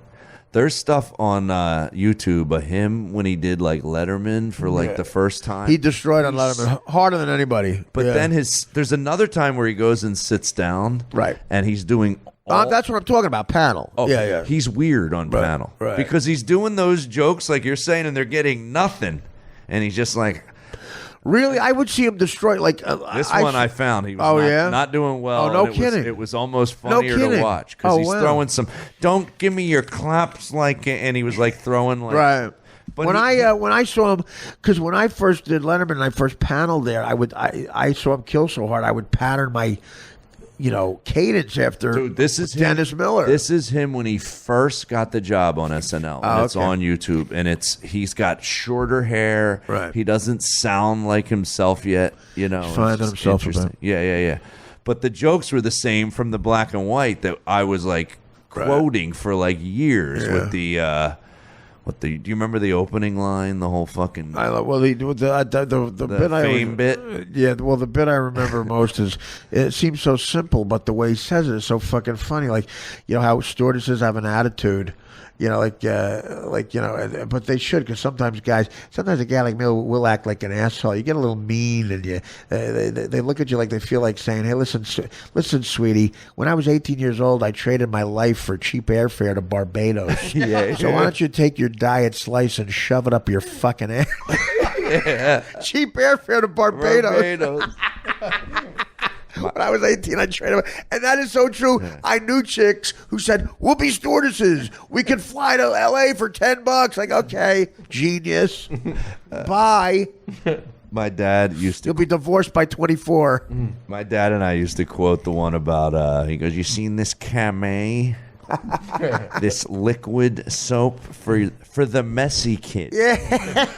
Hey, if your kid can't get soap down, hold him back a year." He goes, "What do we need? A fucking schematic? He can't get soap down. You need schematic? It's Camay." That's what he says. He goes, "Wet it, wipe it, good night." I love his bit about global warming. These fucking people say, "Yeah, in 100 years it's going to be 2 degrees warmer." Okay. And after that, it's going to be another 2 degrees. Okay. Then what about a generation of that? You know what? I don't give a shit. 3 generations out, I think people should stop giving a fuck. What about your kids? I don't give a fuck about them. Hilarious. Yeah, that black guy done at the Tempe Improv. by I'm the way. curious if he would have been cool to hang out with if I would have went over and said hey, or he was like a to himself quiet guy. I bet he would have given you the hi hat. He seems like a guy who would have been like, hey, "Listen, buddy, I'd love to chat with you, but I gotta go on stage Yeah. and make a couple of greenbacks for you. I gotta take a leak. Let's take a break." Dan, that's an order. Fucking thing is fucking motherfucker. Are we ready? Yep. We're back. Yeah, so, talking for an hour and a half here, the great Joe Matarese. What's going on, Joe? What do you got coming up next? Do a couple of quick plugs before we button this one up. I guess the only thing I really want to plug, and it's perfect for us talking about shitty gigs. Yeah. One of the ways I've gotten around doing shitty gigs, which made me, I think, kind of in that mood that made me bail. The night before I had done my first one, I started this tour called Outside the Box. Right. Where I go directly to my fans, and my fans become the producer. And they arrange a show. Stand-up show? Yeah, they arrange a show, and I come in and do it. And I've actually done a few where I almost do a straight door deal with no guarantee. Right. Because I know who I can tell is going to be a good producer and who isn't. And I like the idea, but get ready for a lawsuit from the producers of Knock Knock. It's Tig Notaro. Well, no. I went and watched that. I'm kidding around. That was a special on. That wasn't a television show. Yes, it was. That was a special. Knock Knock Tig Notaro is a television show. No, it's their special. No, it's a TV show. On Showtime, it's their special. Trust me, I watch it. It became a series. Did it? Yes. When? I mean, this year. I mean, what the fuck? No, Google it's it. not a series. Dan, It was Google on it. Showtime. Please just It was Google their it. special. I watched it. Please just Google it. Yeah, it was a special that became a series. There's a series called Knock Knock. It's Tig Notaro. Look that up. Yeah. Dan knows it. Dan, you know it. We talk about it sometimes. Do you? Right. He doesn't It's say a anything. series? Why wouldn't you say something? What? I've seen the I haven't seen the series. But Dan, you knew it was a series, right? I think I've seen the special. I can Okay, remember. please. It was just a Showtime special. It was a series. It is a series. It's a series. I mean, why would I argue about being right about this? Doesn't matter. It does kinda now. It matter. matters. I'm a little aggravated. It kind of does matter. No, it's not. Yeah, I was kidding. You think it's similar? No. Well, First of all, when she takes her shirt, take her shirt What's- off, and that's special. what's different about mine is we're really trying to make gonna money. be- it's And gonna be she funny. just on her special, she just shows up You're at gonna have bad jokes? gigs on purpose. Yeah. Well, I've seen her do that in 14 different cities. So was that all in one special? It's Yeah, all it in was. one special. It was, yeah. No, Yeah. it's not. Oh, okay. No, it's not, Dan. Did you Google it? I watched it, and it was and she's with John Doerr, and they're traveling all over the place, and they do a whole bunch of them, Now I gotta Google all in John one Doerr. special. He's got a beard.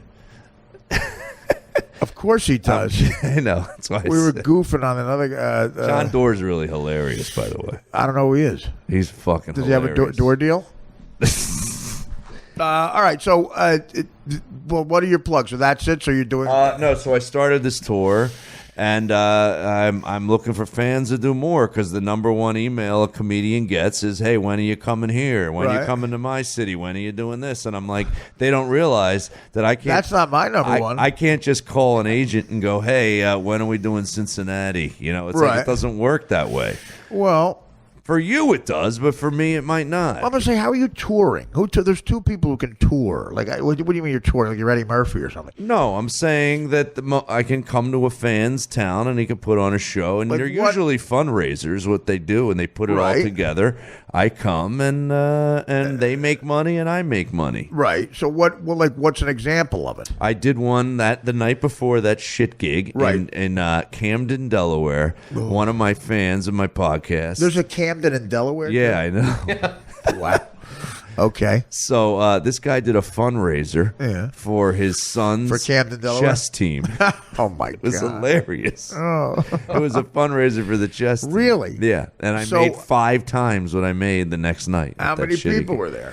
He sold it out. It was like 150 people in this small That's place. great. And now So- I have 3 more booked. What are their profits after you get paid? I They don't have enough for the rook. I try to find I try to find out their what they're trying to make, and then I make them an offer, and we usually negotiate. We had enough for a new chessboard, but then Matarese came in and said, checkmate. Checkmate, now you're broke. It's actually, I put it up on my website with the from 1 through 5, how easy it is to put one of these shows together. Now, Nick DiPaolo liked the idea so much that he started fucking trying to do it the same exact thing on It's a theme show. We're not the first comedians to think of this. I can't see Nick getting into an argument with anybody over that. I can't see any conflict with Nick and a fan trying to produce a show. I know. It's hilarious. Nick, if Jerry Bruckheimer produced a show, Nick would get into an argument with him. So a kid in Camden, Delaware. You think he's going to forget something that Nick might get aggravated with? Hey, jerk off. Yeah, I'm in Camden, fucking Delaware. There's 2 Marriotts, faggot. All right? Yeah, way to put together a show. Okay? That's the last time I'm fucking doing this. Next time I see fucking Matarese, I'm going to call him a jerk off, too. Good fucking idea. Hey, Joe, knock, knock. It's a good idea. You ever meet me? Knock, knock. It's fucking a good idea. Yeah. We're strangers in town. Jesus Christ. I definitely know I'm not the first comedian to come up with trying to do a show directly to the fans. There's been a bunch of guys. Well, I don't know. Directly to every show's directly to the fans. No, where the fan just finds the venue, puts the show together, and brings you out. I can't. Why would someone want to do that? Because they no, you're right. They get money. I get them to make money, right? And when you know from being on the radio and being at a level of fame where, dude, people get fucking so excited just that their show is on your list of your gigs on your website, right? And on top of it, I want them to make money. Yeah, you do. Well, they don't realize. I don't think a lot of people realize. Why just don't call it a fundraiser and keep the money? Their money too, like the money for the chess. Just say, look, now this is not a fundraiser. I'm getting the chess money too, jerk off.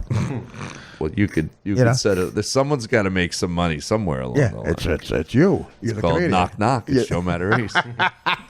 Knock, knock. It's Joe Matarese's bank account. Tell him it's a Showtime special. It's a Showtime I know special. he's wrong. It's only got one. Okay. I still think. I still think Artie's wrong about the ending of King of Comedy. What's the ending of King of Comedy? We had this argument. What is it? That First of Rupert all, Pupkin was delusional. What is it? Say it again. The end of. I'll give you Tig Notaro. I might be wrong about that. A Scorsese De Niro movie? No. What is it? Say it again. Good. We did have. We had a discussion on your about podcast. What was it? It was about the end of the movie. Right. Rupert Pupkin does the fucking Jerry Langford show. Right. And they have the voiceover come on and say how his career went. So you think that's a dream? I think that that didn't happen. It's something that you're supposed to go, huh? What the? You're supposed to interpret it in a couple of different ways, and one of the main ways is that he was delusional. Right, it never happened. And that because the cops say to him, "You think those are good jokes?" Right. And they fucking put the hands behind his back and cuff him like. To me, that was a subtle way of saying he thought it went well. It really went horrendously. Well, no, of course he thought it went well, but we know comics. But it who really like went that. horrendously. No, of course I know that. Yeah. But you said that the voiceover was true and that he actually got famous off it. And I said no. I think he just right. That's I think a dream. He's out of his fucking mind. Okay. Well, listen. I think that both ways could be. I think that's a sign of a great film. Yeah, that both ways could be interpreted. It's genius. Yeah, you want someone to walk away and they're trying to figure it out. That's good. The classic is now the end of The Sopranos. I mean, I cannot get. I have to walk away from the people on the phone when I Google chat rooms about the ending. There's a couple of guys. One guy in particular who breaks down that last scene frame by frame based on references and hints other episodes earlier in the series gave I've seen why that. He was killed. I've seen that on YouTube. And it all goes back to the guy in the Members Only jacket. Yeah. There's a scene in an old episode a couple seasons before called Members Only where that same guy in that same jacket is around. So he's clearly a guy, probably a wise guy. But Soprano, Tony doesn't know him clearly because he walks in and just doesn't acknowledge him when he walks into Halston's at the end. And I don't know. And he knew him in the prior episode? No, he was just, but he was at an event in the prior episode where you would think Tony would know him because he probably knew everybody it was at like a party. Okay, with all friends. Okay. Right. Something maybe at the Bada Bing or something, like a party where you think they would know, everyone know each other. Right. But they never interact. Right. Once again, yeah, it's left to make you try to guess and figure it out. That's a smart. You know what? You probably misinterpreted my argument because I always sort of thought that, but I was in the camp of it happened, especially when I was a young kid. But as you get older now, you realize there's a very good argument to like it was absolutely delusional. Well, I came up with. I thought but that recently. Where does reality stop in the movie? And the dream part started. Was it all a dream? Like no. I don't think anything was a dream. I think. Well, the last part is. I think, yeah. The book tour that never happened. I think that's in Rupert Pupkin's head. I don't think the movie was a dream. He really did all that shit. Right. He got on the show. Yeah, got on everything. And the jokes do get laughs on the show. Yes, they're old but shitty I think jokes. that's like just, how, like you said, how those comedians, we've all seen the comedian bomb and he goes, that went great. They think they're George Carlin. Yeah. Absolutely. And I wish I had that. They think that's the best dunk I ever saw in my life. That's George. There's a dunk contest I'm watching out of the corner of my eye, like Bill Cosby. And I get the Cosby lazy eye. You got the Cosby lazy rape eye. Does Cosby have a lazy eye? Well, how could you laugh at that joke if you don't know that? Why are you laughing at the joke? Because it's like making a midget joke and you laugh and you go, wait, is that guy short? No. The last couple of years, Cosby has had the creepiest, craziest eye that goes another angle. Yes. Marty Feldman times a billion. First of all, okay, let's just stop right now because this is fascinating. Are you on Adderall right now? I have a real lazy eye. How do you not know? You have a lazy work ethic. So but I've had it my whole life. But Joe, how do you guffawed at that joke the way only someone could if they knew Cosby had a lazy eye? I knew Cosby had a lazy eye recently, and I'm asking you, did he always have it or it was developed? How do you not know that? Are you an American? How do you not know that? The eye is so pronounced. Are you saying no? We never had the. Okay. No, it's a crazy lazy eye. Like it's insane. Right. And it popped up 2 years ago.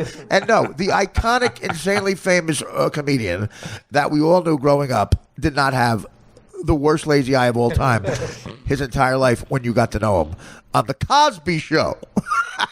The star of the Cosby Show did not have an insane lazy eye that is so obvious and odd and awkward that you have to notice it. No, he didn't have it then. No. He has it now, which is why my joke works. Just buried me. Which is why my joke works. I have dirt coming out of my mouth right now. I just don't even... I'm questioning my whole setup, the premise.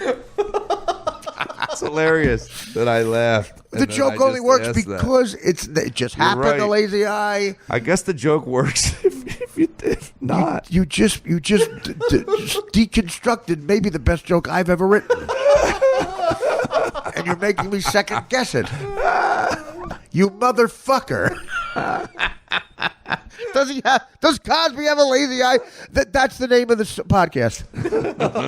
That's the name of the podcast. Let's go back to how hard you laughed at that. It's like making a black joke about a guy and you don't know he's black. Wait, is Stevie Wonder blind? What? I heard recently on some sort of radio show that there's theories that people think that Stevie Wonder can see or something. That's the best. I love shit like that. Did you hear about this? Well, I told you. I never told you the story. I told it on the air. This is one of my favorite moments in the history of me on Howard because it's such a dick move. Stevie Wonder's on the show, and he's talking about how much he loved Prince. Coincidentally, this is I've been on the show maybe two years, and I love Prince. Prince is so underrated as a guitarist. He's one of my favorites. And we were all in the room, Gary and everybody. And he had talked to Gary before because he got the pre-interview. And I said, He obviously has no idea why I say I think Prince sucks, and Stevie Wonder. People giggle. Stevie Wonder goes, "Wait a minute." In all seriousness, how dare you? Stevie Wonder's a friend of mine. Don't talk about a friend of mine like that. I go, yeah, Gar, and like it was Gary who said it, and then before Gary got a chance to defend himself, Howard just moved on. Howard, let's go to Vinny and Queens. Wait, just shut up, Gary. All right, yeah, Gary, come on, don't talk about Prince like that. So afterwards, Gary's like all upset, like he's gonna think I said it, like that's terrible, like he knows who I am, and he was really offended. I go, he probably forgot it even happened. The interview with the E! Channel afterwards said, before you answer me any question, is Gary around? Because I just want to tell him that's really offensive what he said about my. Like he remembered it. No one ever told him that it wasn't Gary. Like I think the next time he even brought it up, he goes, "I may not come in if Gary's there." Oh my God. Yeah, Gary. Oh, you got Oh, was Gary pissed at you for like ever? Briefly, we talked about it. He goes, "That's fucked up because I love Prince." I go, "Who cares? Gary forgot about it." That's hilarious. But the best part was before Gary could defend himself, Howard just moved on. Like he doesn't care. He goes, "Oh wait, well that wasn't me. Shut up." Okay, well, Vinny and Queens. I got one of the buildings. Show you how large I was living. One of the buildings I lived in the years I was doing the Norm show. Stevie Wonder lived in the penthouse in Wilshire. He had a big penthouse, and I was forced to go to the first board meeting for every of the condo people, and I thought I'd make a joke, like, you know, God, they hated me for this. They're so uptight. They said, you know, we're losing money, and some people are late on their dues and stuff. We have to figure out a way to save money. And I said, why don't you put Stevie Wonder in the basement and tell him it's the penthouse and charge him the same? And crickets. Like they looked at me like they wanted to fucking shoot me in the head. Like, how dare you? That's the most disgusting thing I've ever. They looked. I mean, look, not a great joke. Whatever. I'm breaking the ice. That is a good joke, though. Well, wait, it's kind of obvious. You can see that coming from a mile away. Really? I don't know. The point is, you know, I was trying to loosen up a little bit. They were like, you know, so mad at me. I'm like, all right, whatever. Calm the fuck down. So that was my plug. What was? That you don't know if he has a lazy eye? That they can bring me in. Were you serious that you didn't know he had a lazy eye? I did. You know what it was? I guess because I really have a lazy eye and I've had a surgery when I was younger. I don't notice because that. I had a surgery when I was young. All right. Well, then okay, calm down. I don't know that. When I realized that he has that weird eye now, and I started wondering if it was ever lazy. Here's why I'm aggravated. What? It's not just a weird eye. It's insane. Yeah, I know. It's as if someone took one of the most iconic, famous people in the world and took his eyeball and put it next to his ear. It's so noticeable. He looks like a monster. Yeah. And it also looks like it has cataract. Yeah. It's not just lazy. Right. It's got film on it. A diseased, and he's got those black freckles that Dennis Johnson had on the Celtics. Yeah. So odd. Sinbad-like. Right. But a darker skin and the crazy gray hair and that wife who looks like she's going through chemo. What the fuck? He has a lot of what my friend used to call skin upon skins. Yeah. Do you know what those are? Yes. You got those skin balls. Tags. Dude, I fucking cut those off if I ever get them. You're not supposed to. They bleed like a motherfucker. They do. You're supposed to just let them fall off. They're called a skin tag. Why are you not knock supposed skin to tag flip Notaro. Now that's a series. That's a series. Is that it? I did a joke. Al Roker was at the Jack Black roast, and I said the first one got I said Jack Black reunited with his King Kong co-star Al Roker, and that actually got a laugh. And then I said, God, look, Al Roker's odd looking. He looks like Oprah Winfrey's biggest skin tag. And man, it got nothing. Really? I should have stopped at the King Kong. That's great. I know. I thought so too. Skin tag. And that's exactly what he looks bet like. people don't know that I bet that's not a common term. Right. They didn't know what skin tag was. That's a good point. I should have thought of that. But it's like, I have jokes like that. Like, I just had an argument with my wife recently about it. The story's already bullshit. About a reference. And she goes, not a lot of people get it. Don't you want a lot of people to get your joke? Don't you want to be famous? Like, I was like... Did she say that? Yeah. And I go... I got mad at her. Yeah, well, God. I go, comics like it, so I keep it. I go, I don't need everybody to like it. That's not nice. That's a bad joke. That's it. If everybody gets it. Don't you want to be famous? She goes, I thought like guys wanted everybody to laugh at their joke in a room. I go, no, they don't. Yeah, that's a typical. Yeah, I've had that exact argument with, women. I go, I actually want to make Joe List laugh. With me, it's well. Then she got a point. With me, though, they say they just want to be more famous. I'm sorry. I had this. She's actually talking about the reference where I say Glass Joe from. What is it? The reference is Glass Joe from Mike Tyson's Punch Out, which is an old video game. She goes, no one knows who the fuck that is. I don't know I'm what in her it is. corner there. No one knows, and I go, people know, and I've done it. And I don't want to be. I've had it kill, and I've had it not kill. I go, but sometimes where did it kill? Oh, would you do a Joe List barbecue? You should tell her, I don't want to be A-list. I want to be Joe List. I don't want to be A-list. I want to be Joe List. You never played that game Punch Out? No, I'm not a video game guy. Terrible. On arcades when you were young? I always shot pool. I always shot pool at the arcades. I hated arcades. Ask any of my buddies growing up. I always hated video games. And I'm not saying that's a badge of honor. They look like so much fun. I wish I could. I never played Grand Theft Auto, Nintendo, the baseball. I never played it. How about like just where you put the quarter in and play? Never? Well, Pac-Man and shit. Mike Tyson's Punch Out was in arcades. Right. I know it. I believe you. I know. It was huge. Right. I never played it. You know the game? I was not good at it. Never heard of Mike Tyson's Punch Out? I was not a video arcade guy either. Dan was, at different classes. Well, I actually played the sports. Dan, Yeah, whatever. What did you do, Dan? Yeah. What did you do instead of it? What did you do? What are you talking about? I didn't go to video arcades. I played basketball or I played baseball. You didn't play basketball. Okay. Dan, who picked you in a basketball game? How do you avoid an arcade if you're at, did you go like a roller skating rink in 7th and 8th grade? You're not hearing me. No, I'm not. I'm talking to Dan. Oh, I shot pool. Yeah, Dan, what did you do without hand-eye coordination? Dan, there's no way you played basketball. Yeah, you shoot like a woman. I'm saying when you get invited to you go to the mall with your friends in 9th grade. You go to the arcade. That's what you did. Well, we never go went to the mall. We never went to a mall. Dan's a rich kid. He had it in his house. Yeah, whatever. You did. Why are you so ashamed of that? You had an arcade in your house? No. What is it? He comes from a lot of money. He's ashamed of it. You had a pinball machine? Joe grew up with kids pinball? with a lot of money. Huh? You didn't play pinball? My dad used to leave me in bars when I would have to, when the laundromats would close, and then he would say, "Well, collect the money, and I'll meet you around 9:30." Explain why the laundromats. No one knows what you're talking about. My dad owned laundromats. Oh, okay. That's why he's rich. So I'm not. It's kind of like George Jefferson. Exactly. This was dry cleaning. You got George So Jefferson sometimes- money. So sometimes he would leave me in bars, like when I was 13 and 14 years old, and Right. I'd be there till 10:30, 11 o'clock at night. And once in a while, I played pinball, but I just never. I got bored with it. Did you play, pinball with Jerry Sandusky? Artie, you didn't play pinball? A little pinball, yeah, sure, everybody plays that. But my point is, I never got into that fucking video game revolution, which Right. my buddies looked like they were having so much fun. I just was, and I actually used to make money shooting 9-ball. Me and my buddy Deej, we always played pool, and Would your parents let you have a video game system if you wanted one, or they were never asked for against it. it? Never wanted No, it. they would have got me if I asked for it. I mean, my father would have stolen it or something.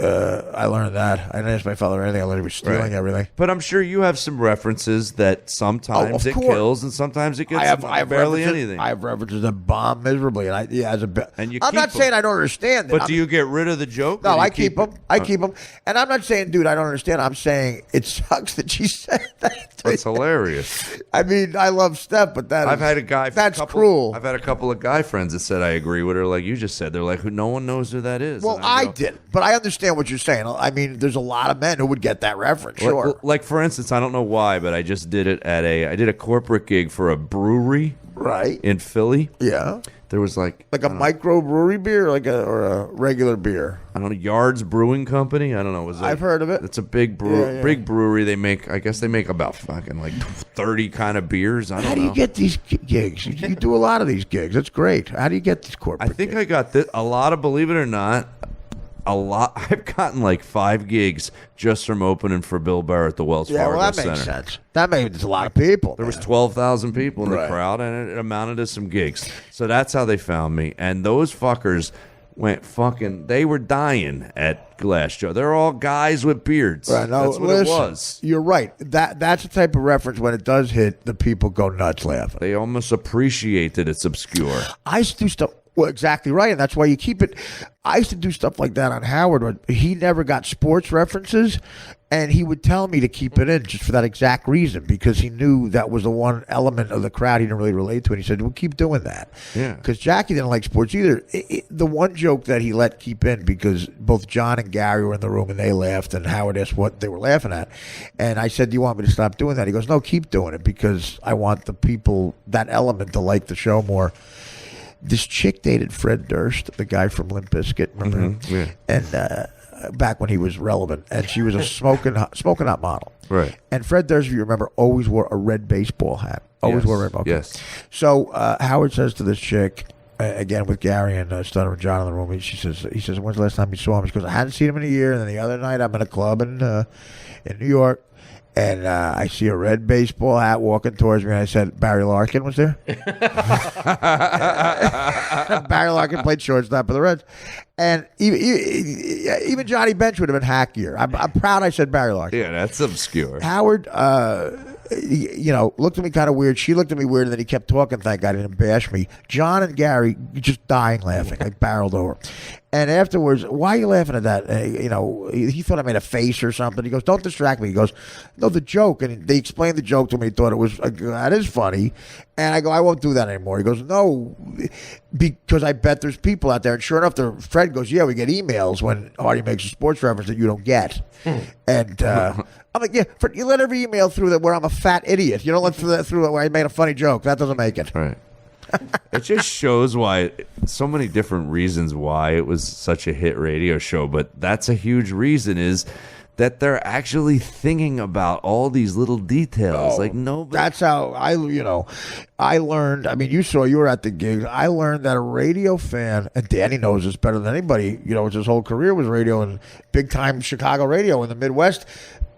That's hardcore fans. Like, I mean, you could tell these guys listen to 4.5 hours because they make references to hour 1, hour 4 before we repeated the show. Yeah. At the gigs. If you remember, sometimes the first 10 minutes of my act, they're yelling out shit that happened that morning. And the weird phenomenon now is they're replaying all those shows still. And the people come to my gigs now sometimes, and they yell out shit as if they just heard it. And I didn't hear it. They yell out like I did it this morning. They yell, "So what about Sal's emotional friend?" You're yelling out something from 2003. You know how much heroin I've done since 2000? I don't remember what the fuck. You do the voice. I don't even know what the fuck you're talking about. Yeah. Thousands of hours of entertainment. I don't remember literally what they're talking Well, about. you shouldn't remember.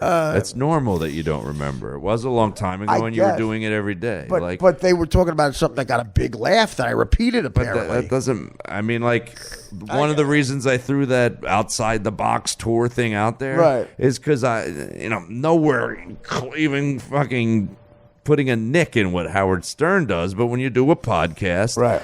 that fan, I noticed, is fucking insanely a super fan, and when you meet them, they remember everything you've said on the podcast. They're excited. This guy who put that show on in Camden, Delaware, he came to the show at a theater I did in South Jersey, and my parents were there, and my wife. This guy was almost excited to meet people he's heard me talk about. Right. He's like, "That's his wife? It's your wife?" Yeah, it's her. Holy shit! Even you putting the disclaimer on that it's a fraction of Howard Stern didn't work. I know. Like, you shouldn't even. But I'm saying, I think there is. You just said Howard Stern, and you went, "The podcast I do." No, but I'm thinking the reason why is listen. I think it's listening. radio. Radio is more intimate than television. You can't see the person, Yes. and they get more curious. Yeah. Absolutely, you're right. This is your guy, Isn't it? I remember. But the disclaimer, not enough. No, you're right. It was pathetic. I remember the great Patrice O'Neill Yes.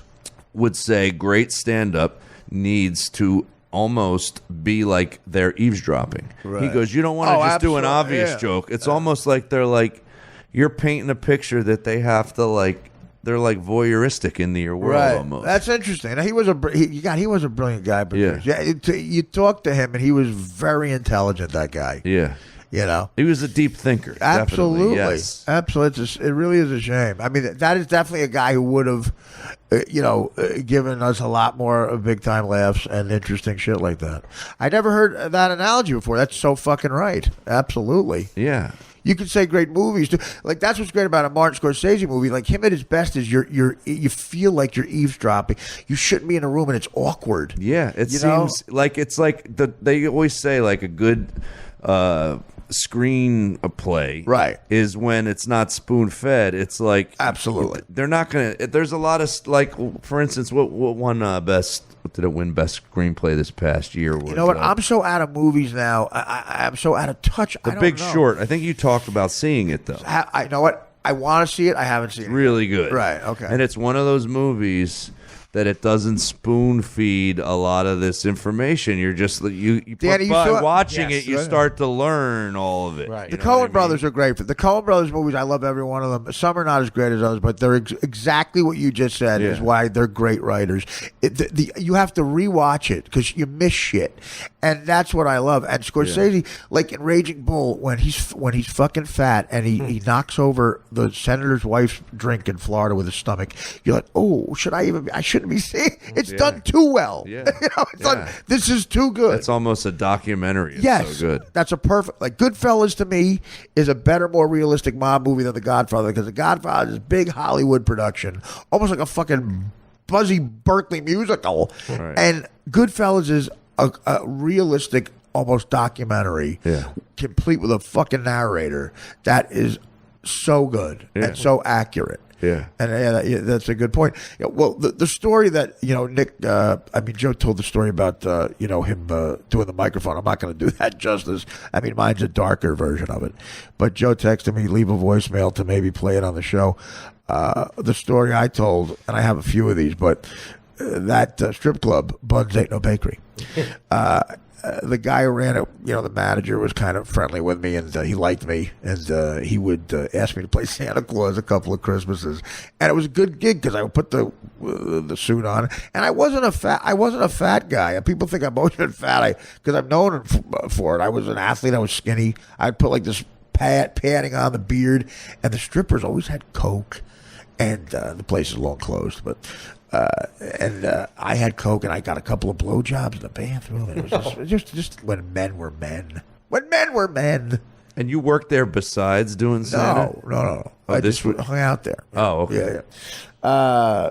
There's a few strip clubs we hung out at back in the day when you could get in, and for with the shittiest ID that you got on 7th Avenue in New York, Seneca College ID, whatever the fuck that means. The same place you could buy a pilot's license. Guy asked me if I wanted a pilot's license at a place in 7th Avenue. $18. You made it sound like I could be the co-pilot on the Orlando 1:15 p.m. flight that afternoon. Want a pilot license? I remember those. They don't have them anymore. No, they were hilarious. Disney sold IDs. Yeah, fucking Rudy Giuliani sold Times Square to Disney. You can't get away with that anymore. There's also not a guy outside the fucking same theater that the Lion King is playing with a knitting needle in his head and a blender for no reason. You want to buy this blender? No. Same place where the Lion King is now. Okay. One day, that guy pissed me off one Christmas. I got into a big fight with him, and I said I'm not going back in to play Santa, but I'm going to tell him I am, and just fuck him over. I realized that I had an 8-ball of cocaine in the pocket of the Santa outfit in the red pants. And they never washed them. I just, I had to do it like 3 nights in a row. So I said, fuck, I got to go in.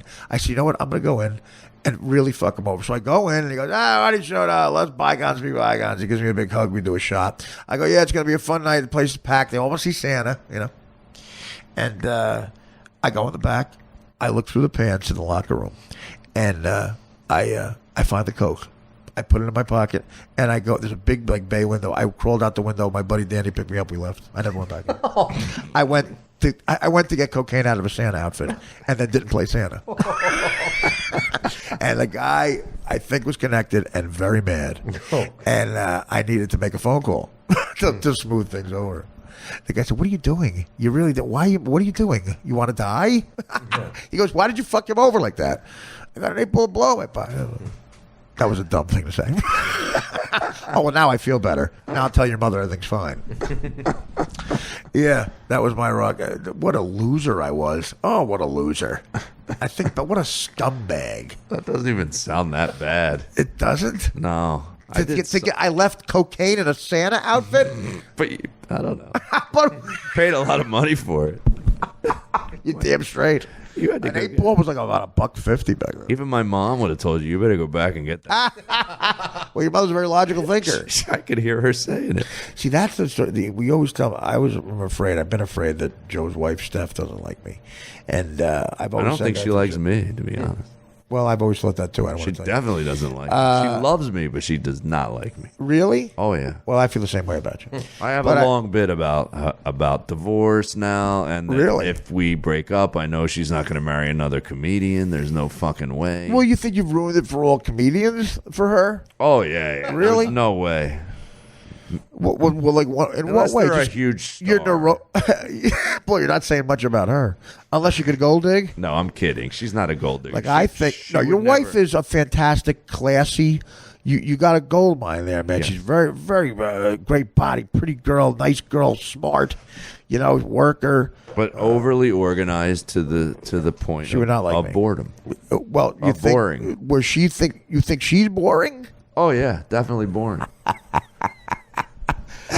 Well, you want a little boring though, man. Excitement will get you in trouble. I know that. I know that. I'm You not know? dumb. Like that. That's I why married I love her, dude. I love Dan. He's boring. I've had very exciting lots of times before her, and it was Right. No, I fucking know. psycho. Believe it was me, I know. insane. They all cried all the time and yelled all the time. Man, I know. It's Now I have it's unbelievable. slightly boring but stable. Well, that's right. That's Dan. That's Dan. Dan's very boring. Yeah. But he's a great guy, stable. I mean, he's so efficient. We have this. He's so efficient. That's my wife. Exactly. Very efficient. I Very could be late. organized. Right. I could be late for something, and Dan gets anxiety. I'm like, what are you anxious about?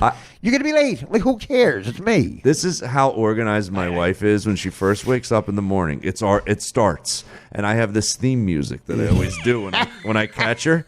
When I catch her out of the corner of my eye, just going and being organized, I always go, like that's what's going on. In her head. It's like, I'm like, why? What are does you she getting start so to do? much- What are- It's just fucking organized. Get this my son ready, my daughter ready. Fucking laying out the toothbrushes. Joe, get up, Joe.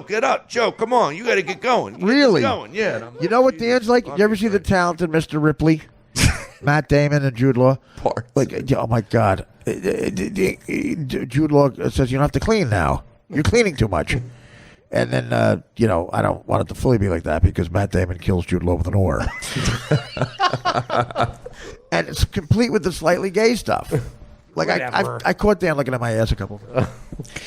Did you ever see The Talented Mr. Ripley with Matt Damon? No. It's so well done. Is it a good movie? Oh, it's so well done. Really? It's a great movie. It really is. And I thought, do you see those similarities? Where you're Matt golfer in Damon? that? Who was in it? Was he a golfer in it? No. That's Legend of Bagger Vance. Oh, I mean, every Jesus, I'm statement way is off. every statement's worse than the next. Bagger Vance. I think Tig Notaro has a series. That's how. Do you see that? How was I right on that one? Do you see the similarity? Well, I hear did you see like where you're Jude the guy? Law lives his life free and easy and thing, and Matt Damon worries. No, Matt Damon's a creepy guy who might be gay. Yeah. Who cleans I'm a not lot. gay. I know, but I'm saying you definitely clean a lot. Yeah. Thank God you do. Well, I don't want Joe coming into a pigsty. Why? Who cares about He'll Joe? complain. Tig Notaro, I can see. Good luck getting her on the show. Well, No, I find you see that a lot in marriages. Opposites all the time. It's always Especially with like top if to someone bottom. talks a lot, the other person's usually But if fucking quiet. if we're supposed to be somewhere at 9:00 and at 5 minutes to 9, and it's an hour away, and at 5 minutes to 9 we're still here. I've been sitting downstairs for an hour in the car. Yeah, that's what my wife gets pissed at. You meet that the I do missus? that. Yeah. Exactly. But he tells me 2 days before, make sure I'm out and get there on time. Yeah, because I go nuts. I can't. you have to justify your paycheck somehow. Hey, I got the slim ice cubes. Joe was fascinated by that. You do a great job. I love the Joe slim loved ice the cubes. slim ice cube. You do a great incredible. job, and I'm sure that My wife does a great job too. you and Hugh Jackman are fine. Wait, where are the slim? He showed me they work. Where are the slim ice cubes? I put him in there. They slide right in. They like a slid right in the cock hole. Like so a cock in his excited. I got ass. so excited. Look what I got. Joe, when I was showing Joe how they worked. Well, how do they work? You freeze them? What do you mean? What are they, a fucking iPhone? What are you talking about? I didn't, I'm like, what are you doing? All right, calm down. What are you going to show me how they work? Very excited. Well, tell Joe to move. Their exact fits. First of all, look at the slippers and the white socks. They slide right into. He looks like a mental patient who might be gay. Yeah, also, I know, you put a lot of David Geffen stories in front of me. That's all I'm saying. Boy, Gawker hates him. What are they on? You know who David Geffen is? Yes. Okay. Gawker does have an end for this guy. He must have done something wrong. Okay, Dan, you freeze them and they fit in. Huh? right in the top. You were dying to show me that? Yeah. I know the concept. Okay. They fit right in the top. Like I was going to go like that. Not working. It's not working. Wait. He actually told me they go on the top. Dad, what the fuck, Dad? Hey, Dad. Can you get your money back? These are defective. Like Mel Brooks and with the paddle and Blazing Saddles. Fucking thing is warped. He put them in front of me like, I get it, all right. See, they don't just freeze in a square. They freeze in a little cylindrical tube, and you put them on top, in the top. Joe loved them. While you were late again. I'm watching, first of all, out of the corner of my eye. What is this? Like Bill Cosby. The greatest slam dunk contest ever. Who are these guys? I don't know any NBA guys anymore. Is this real or are they on trampolines? No, they're on trampolines called black legs.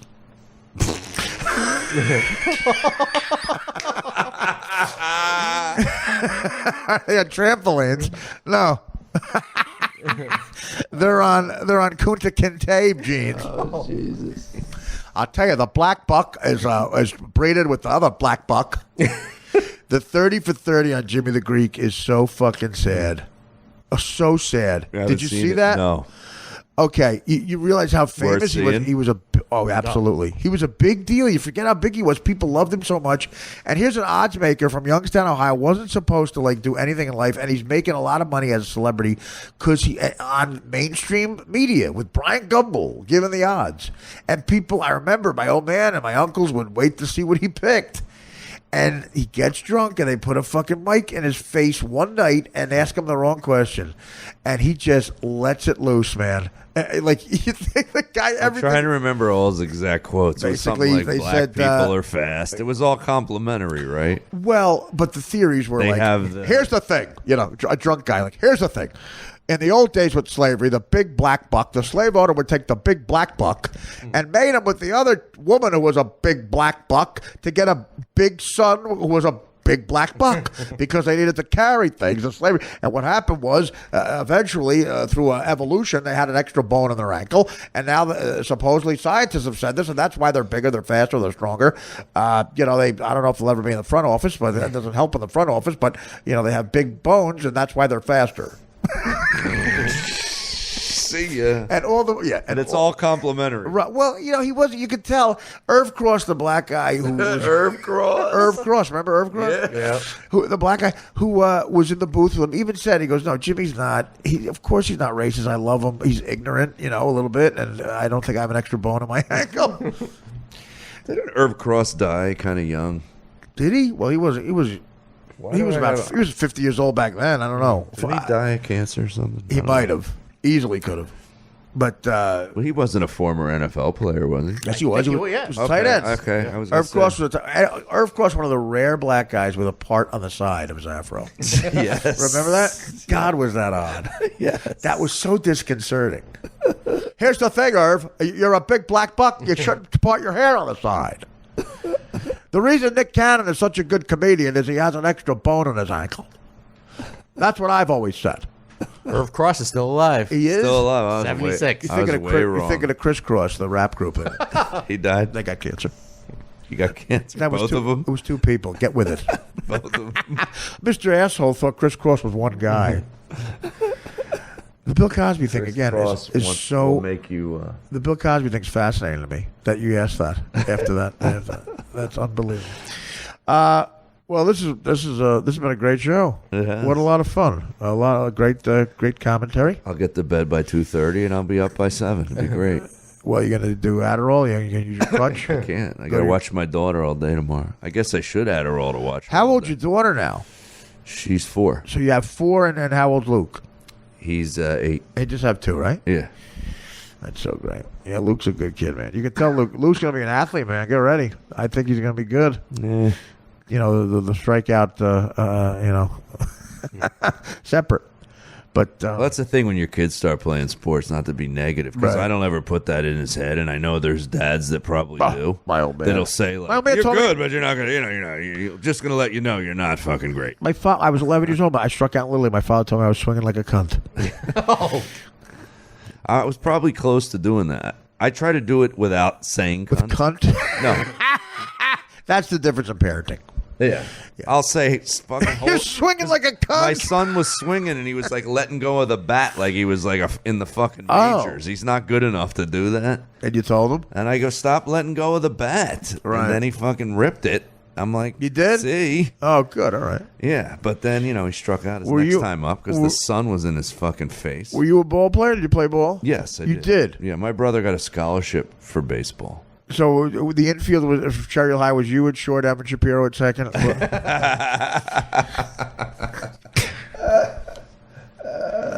There's a reference. I actually quit the baseball team much like I quit that gig Saturday. Did you?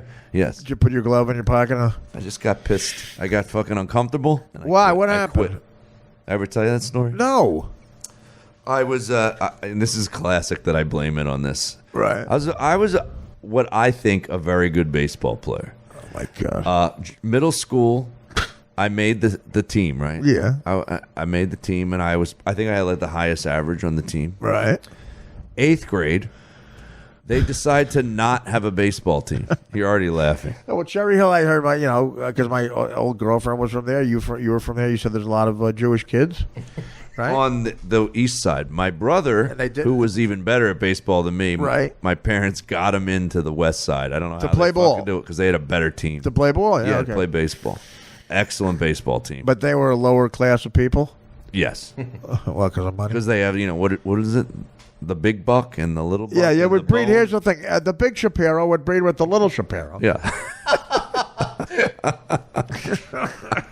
yeah. Well, Adrienne made it sound like she had a lot of friends who got like BMWs for their 17th birthday. Oh, every kid. that kind of wealth. Every kid. in That's a lot of what- There were a lot of Porsches and Corvettes. Really? Yeah. See, that's Dan's level.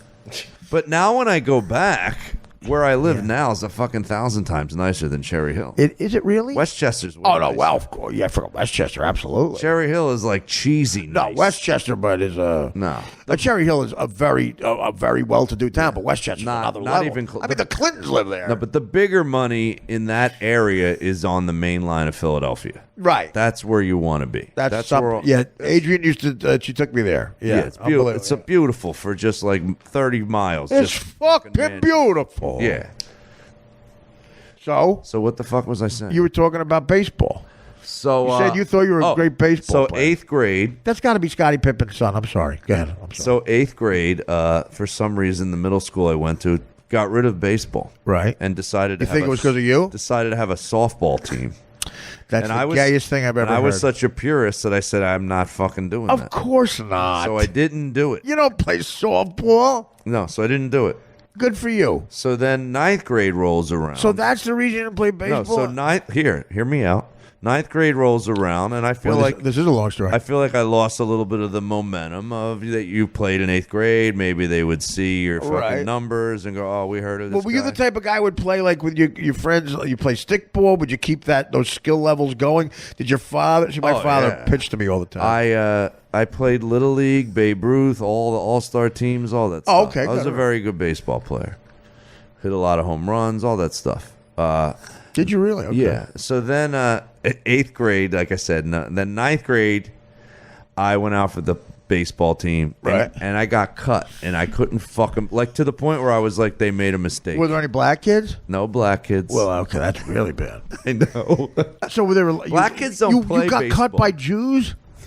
You lost out to Jews? I couldn't believe it. That is like Evan Shapiro type Jews? Yeah. Oh my God. So I couldn't believe it. The future had a seesaw? I was like, this is fucking bullshit. And I blamed it on, and I don't know if you can relate to this, but when you tried out for baseball, yeah, it's the tryouts start in like fucking March. It's freezing. It's like 30 degrees outside. And Florida, you wonder why those kids are better than us. They already got 100 games in already. By Yeah. yeah. And yet all the tryouts were indoors. We're hitting fucking tennis balls. Yeah, that's I was very- like, I sucked. Tennis balls? I remember them shooting tennis balls at us to That's, hit in the gym. That's not at all like a baseball. They shouldn't do that. Yeah. And I didn't make the team. A Jewish kid throwing a tennis ball is not like a baseball. So I used to do a joke about how, Michael Jordan, I think he got cut from one of his high school basketball teams. Yes, Did first year. And right? he said to himself, for cutting me, I'm going to become the best basketball player ever. Is that what he said? Yeah, that he was that, like, he got cocky with it. Oh, you cut me? Now I'm going to become the best in the world. I said that too. It didn't work out. So then the joke was, when I got cut, I just never fucking played baseball ever again. But I actually, 10th grade, I came back and said, I'm going to fucking try out. Fuck these guys. Right. And my appendix goes. Where? During practice? No, like about a week before tryouts. You're kidding Appendicitis. me. Oh. I'm out for like 6 weeks. Where'd that happen? In school? Well, no, I woke up throwing up. Like in bed, yeah. And I'm like, what the fuck's going on? Appendix, had to get a surgery. Awful. And you're all fucked up. And nowadays you can recover a lot faster from an appendicitis. But back then it's like a month and a half, 2 months. Yeah. I still have mine. I'm always worried that that's going to happen. It'll go. Oh, in bed? So you thought you were dying probably, Throwing right? up. Yeah. Yeah, and then it hurts really badly after they take it out. Right. So For how long? But then you can take Vicodin.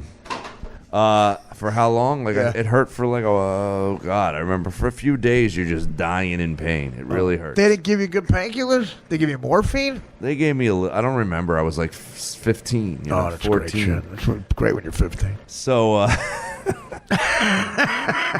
so the coach Yeah. actually Was he Jewish? I think so. Oh my God. Probably. I don't remember how this happened, but Coach he goes, Rosenthal. He goes, you can still come out. You can still try out for the Oh, team. that's nice. So this shows my insecurity and my quitting ability. Right. I go try out. I remember because it was warm out now because it's further in the season. Right. It's like fucking May now. Yeah. All the kids are picked on the team, and they all knew each other from freshman year. I got cut. They all knew each other. They all know each other from Passover. Yeah. They all knew each other. And they're like they thought it was funny. They're calling each other their dad's first names and cracking up. They're like, hey, Bill, whatever, Tommy. And I'm like, I don't know what the fuck these guys are talking They about. were talking. Yeah, What? that was hilarious to them. That they were calling each other their dad's first name? Yeah, and I was like, I hate these guys. That's right? terrible. That's a terrible I game. remember just going, I hate these guys. Fuck them. I quit. Is that a rich kid thing, Dan? I have no idea. Is it? Do rich kids do that? I don't know. I quit because I felt uncomfortable and I didn't know anything. You should have quit. That was And I remember hitting the shit out of the ball that day. And the coach comes up to me in the hallway a couple days later because he's realizing I didn't show up. He goes, what happened, man? Are you going to come back? Yeah. You were hitting the ball well that day. Right. And I go, yeah, I'll be back. And I just never fucking went back. Oh. And just quit. Well, good for you. And I regret it to this day. I love baseball. I played in all those softball leagues growing up. I still have a fucking... You play in softball leagues? When I went... Yeah. Well, in the city with you. Remember? When we got older. Yeah, when we got older. From the Lucian days on, I started playing. Yeah, but year. that's when you're over the hill, but you have fun. Not if you're me. good, you have I fun. started young. I was probably 29. Well, you thought you were good because you were roping it past Todd Barry at third? what do you mean? Not me. I was good. I'm sorry. You haven't. Sorry, you could hit Mark Maron's slider. You haven't been.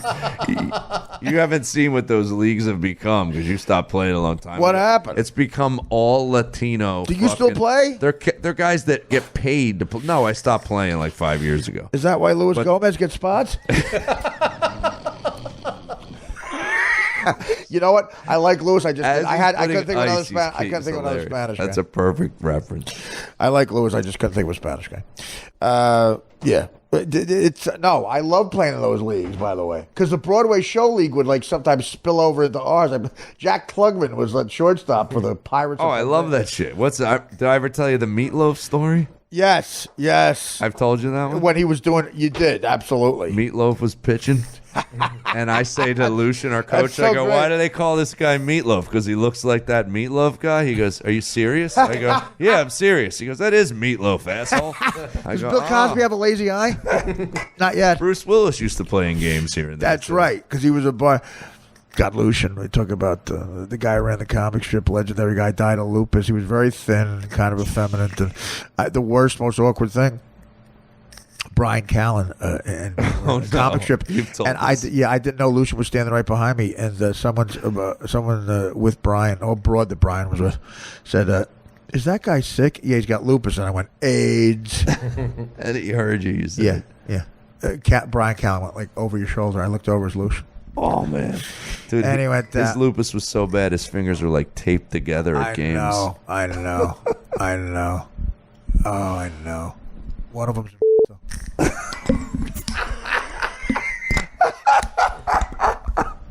oh my God! Should I cut that out of the? Joe Matarese fixing Joe. It's fixed Joe now. Fixed by the Joe. Way. I fixed myself. Yeah, clearly that's. I got rid of fixing. I hope that's ironic. Did I tell you why I got rid of fixing? Because why? Because I heard Al Lubell on Mark Maron's podcast talk about how he can't make decisions, and I went, "Oh my God, that's me! I'm never asking for advice again." And I changed my whole format.